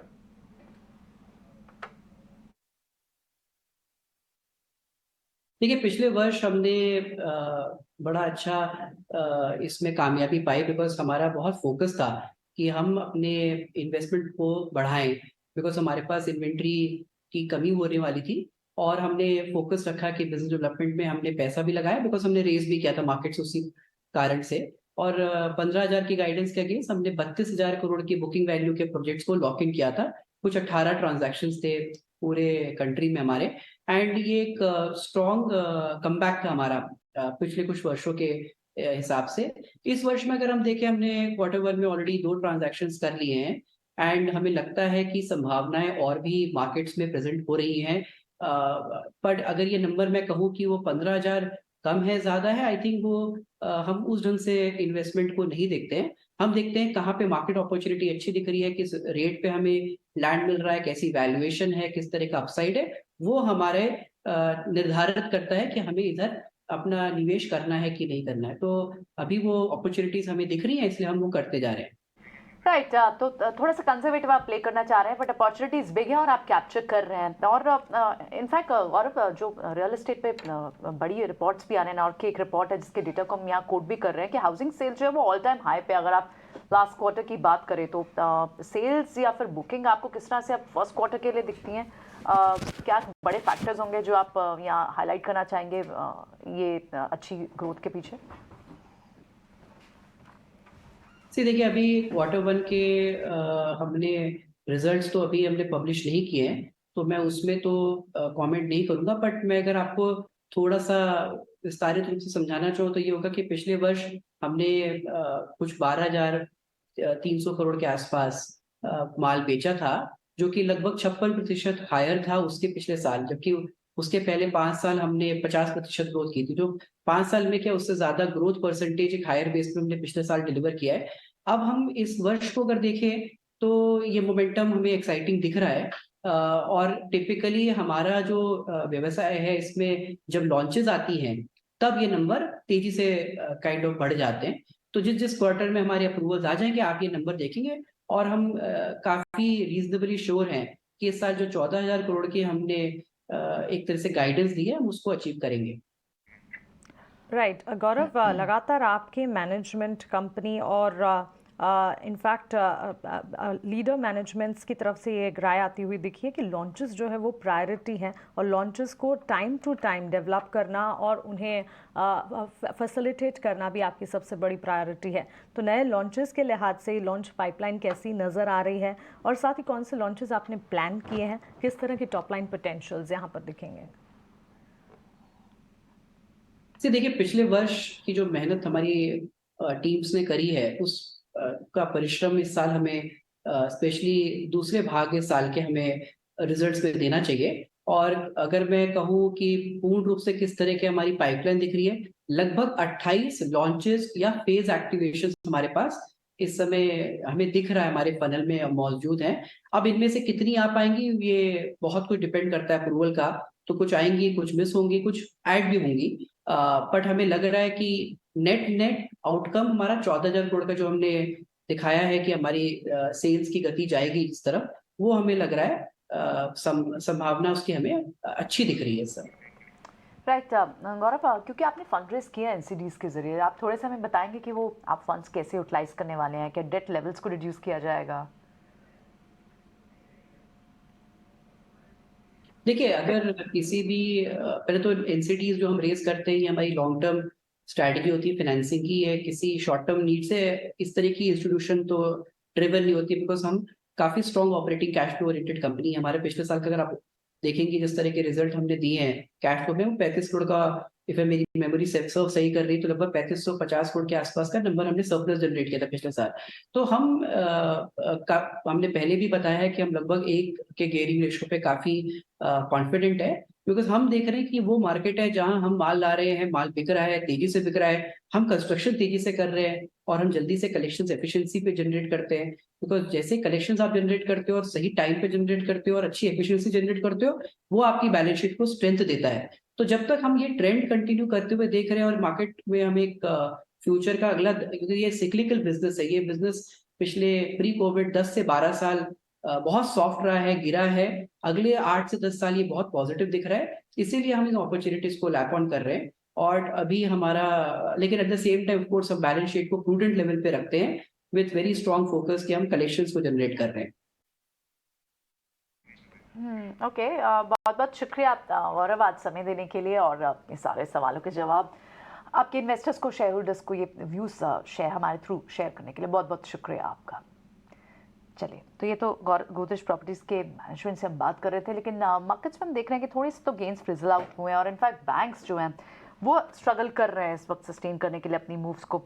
और अब HDFC और HDFC twins, HDFC bank, HDFC limited दोनों ही बड़े ड्रैगर भी हैं बैंक निफ्टी पर। आप देखें 2-2.5% की गिरावट वहाँ देखने को मिल रही है। लेकिन एक और स्पेस को देखते हैं जिस पर आज एक खबर भी थी और वो था स्ट्राइड्स का स्टॉक, क्योंकि स्ट्राइड्स अपनी सब्सिडरी की मल्टी फोल्ड फैसिलिटी को बेचना चाहता था। सिंजिन के साथ लगभग 702 करोड़ का ये करार हुआ, लेकिन बाजार को शायद ये पसंद इतना नहीं आया। एक बार स्ट्राइड्स के चार्ट को लेकर आते हैं और 5-5.5% का दबाव है। सिंजिन पर कोई खास असर नहीं है, 0.5% की ही मूव है, क्योंकि फायदा मेजर स्ट्राइड्स को होना था क्योंकि वो अपने डेट को रीपे करने वाले थे जो सेल प्रोसीड से। लेकिन बाजार को क्या वैल्यूएशन पसंद नहीं आई, ये डील पसंद नहीं आई कि आप 5-5.5% का प्रेशर देख रहे हैं। क्या फर्दर और प्रेशर बन सकता है? कुछ स्ट्राइड्स के चार्ट को एक बार चेक करके बताएं। जी हाँ, देखिए बिल्कुल बन सकता है। यहाँ पे गैप भी है, करीब 440 से लेके 448 के जो जोन हैं इसके आसपास। आई वोंट बी सरप्राइज कि इस डाउनवर्ड मोमेंटम में ये फिल होते हुए नजर आए। तो फ्रेश बाइंग तो ऑफ कोर्स इसमें अभी हम नहीं सजेस्ट करेंगे। अगर किसी ने सुबह शॉर्ट लिया हो तो आप 440 के टारगेट्स के लिए इसे होल्ड करें। 465 के जो लेवल्स हैं इनको अपना स्टॉप लॉस बना के चलें। हो सकता है that there could be some more downside in this stock in the coming days. News flow और उसके साथ अगर आप देखेंगे एक टेक्निकल आउटलुक आपके लिए। लेकिन चलिए अब बात करते हैं संजीव भसीन जी से और जानते हैं उनके बेहतरीन शेयर्स। हमारे साथ संजीव भसीन जुड़ गए हैं। Good morning Sanjeev ji.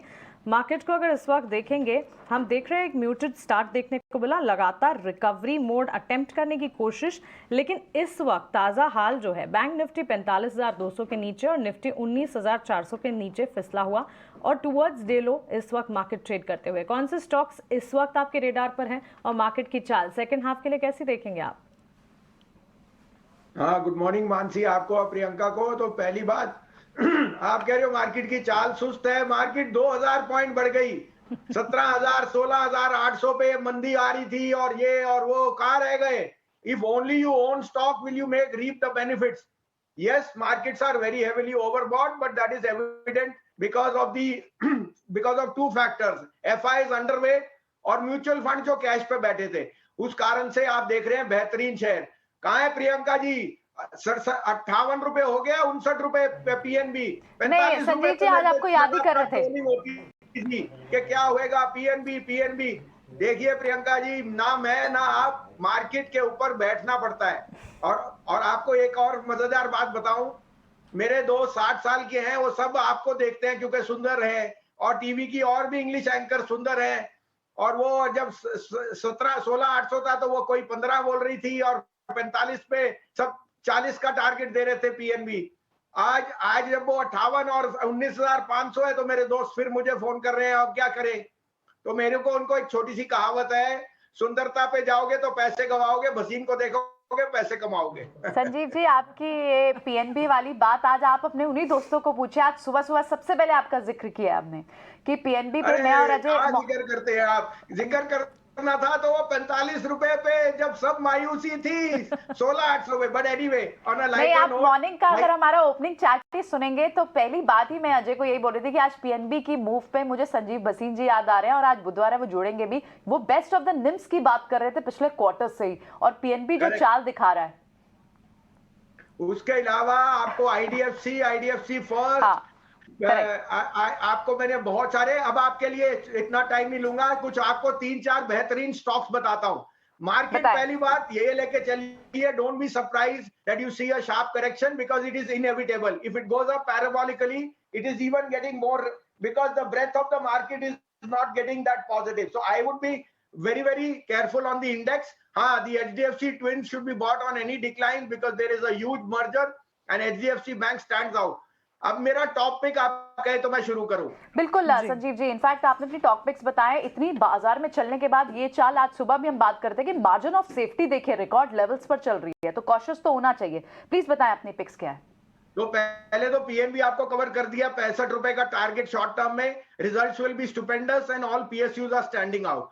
उसके बाद लीजिए आईईएक्स, देखिए 300 रुपए पे ये एफआई फेवरेट था और अभी 125 पे डाउनग्रेड है। Two simple reasons, there is talk of coupling but that is in unwarranted. This is just a rumour and a topic which has come up from the interaction I have had with the management. वो कहते हैं it is not going to go through. A B, volumes on the exchange will go up 12 to 15 times, not 1200 times, 1200 to 1500 times। आपको पता भी है power exchanges कैसे business कर रही हैं। You can see what PFC and REC have done. These are two of my stocks which have more than doubled. I think IEX is giving you a target of 180. अगर आपको मेरे पे विश्वास है तो ये दिवाली से पहले आपको 180 दिख जाएगा, इतना मेरे पे कॉन्फिडेंस है।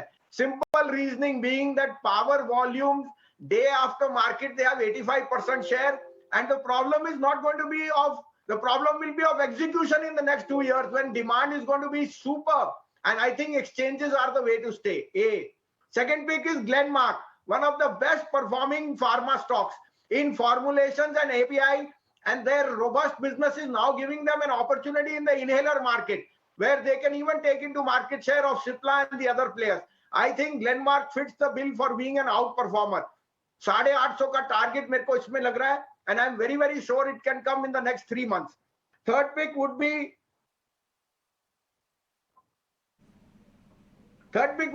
again like I said would be fourth pick would be Piramal Pharma. मैंने पहले भी 70-72 पे कहा था। 1993 is no price. The Piramals have issued warrants at 127. The business is doing robust. पहले Piramal Pharma का business he formulations or API था before they sold their blockbuster drugs to Abbott. I think the re-rating is now imminent. 135 to 140 का target. And last but not least, another small mid cap, Chemplast Sanmar. Chemplast Sanmar is the largest player of PVC resins. It's a 70-year-old group in the south, and I think that they are poised to do extremely well as input costs fall and demand goes up. तो 430 रुपए में ये लीजिए, ये 800 रुपए भी जाएगा तो मुझे कोई दो राय नहीं. It will rise. It can go there in the next 1.5 years. Sanjeev ji ने पूरे हफ्ते का कोटा हमारे साथ पूरा कर दिया है. अगले बुधवार फिर आपसे जुड़ेंगे. संजीव जी बहुत बहुत शुक्रिया. फार्मा स्पेस से, बैंक स्पेस से और साथ ही IEX पर आपका काफी स्ट्रॉन्ग कन्विक्शन. ये जो एक न्यूज पीछे आई थी प्राइसिंग पॉलिसी चेंज होने के चलते, वहां थोड़ा सा प्रेशर रहा था, लेकिन रिकवरी अब स्ट्रॉन्ग स्टॉक में अच्छी खासी है. ठीक है, बहुत बहुत शुक्रिया संजीव जी आज समय देने के लिए. अगले हफ्ते फिर होती है आपसे मुलाकात.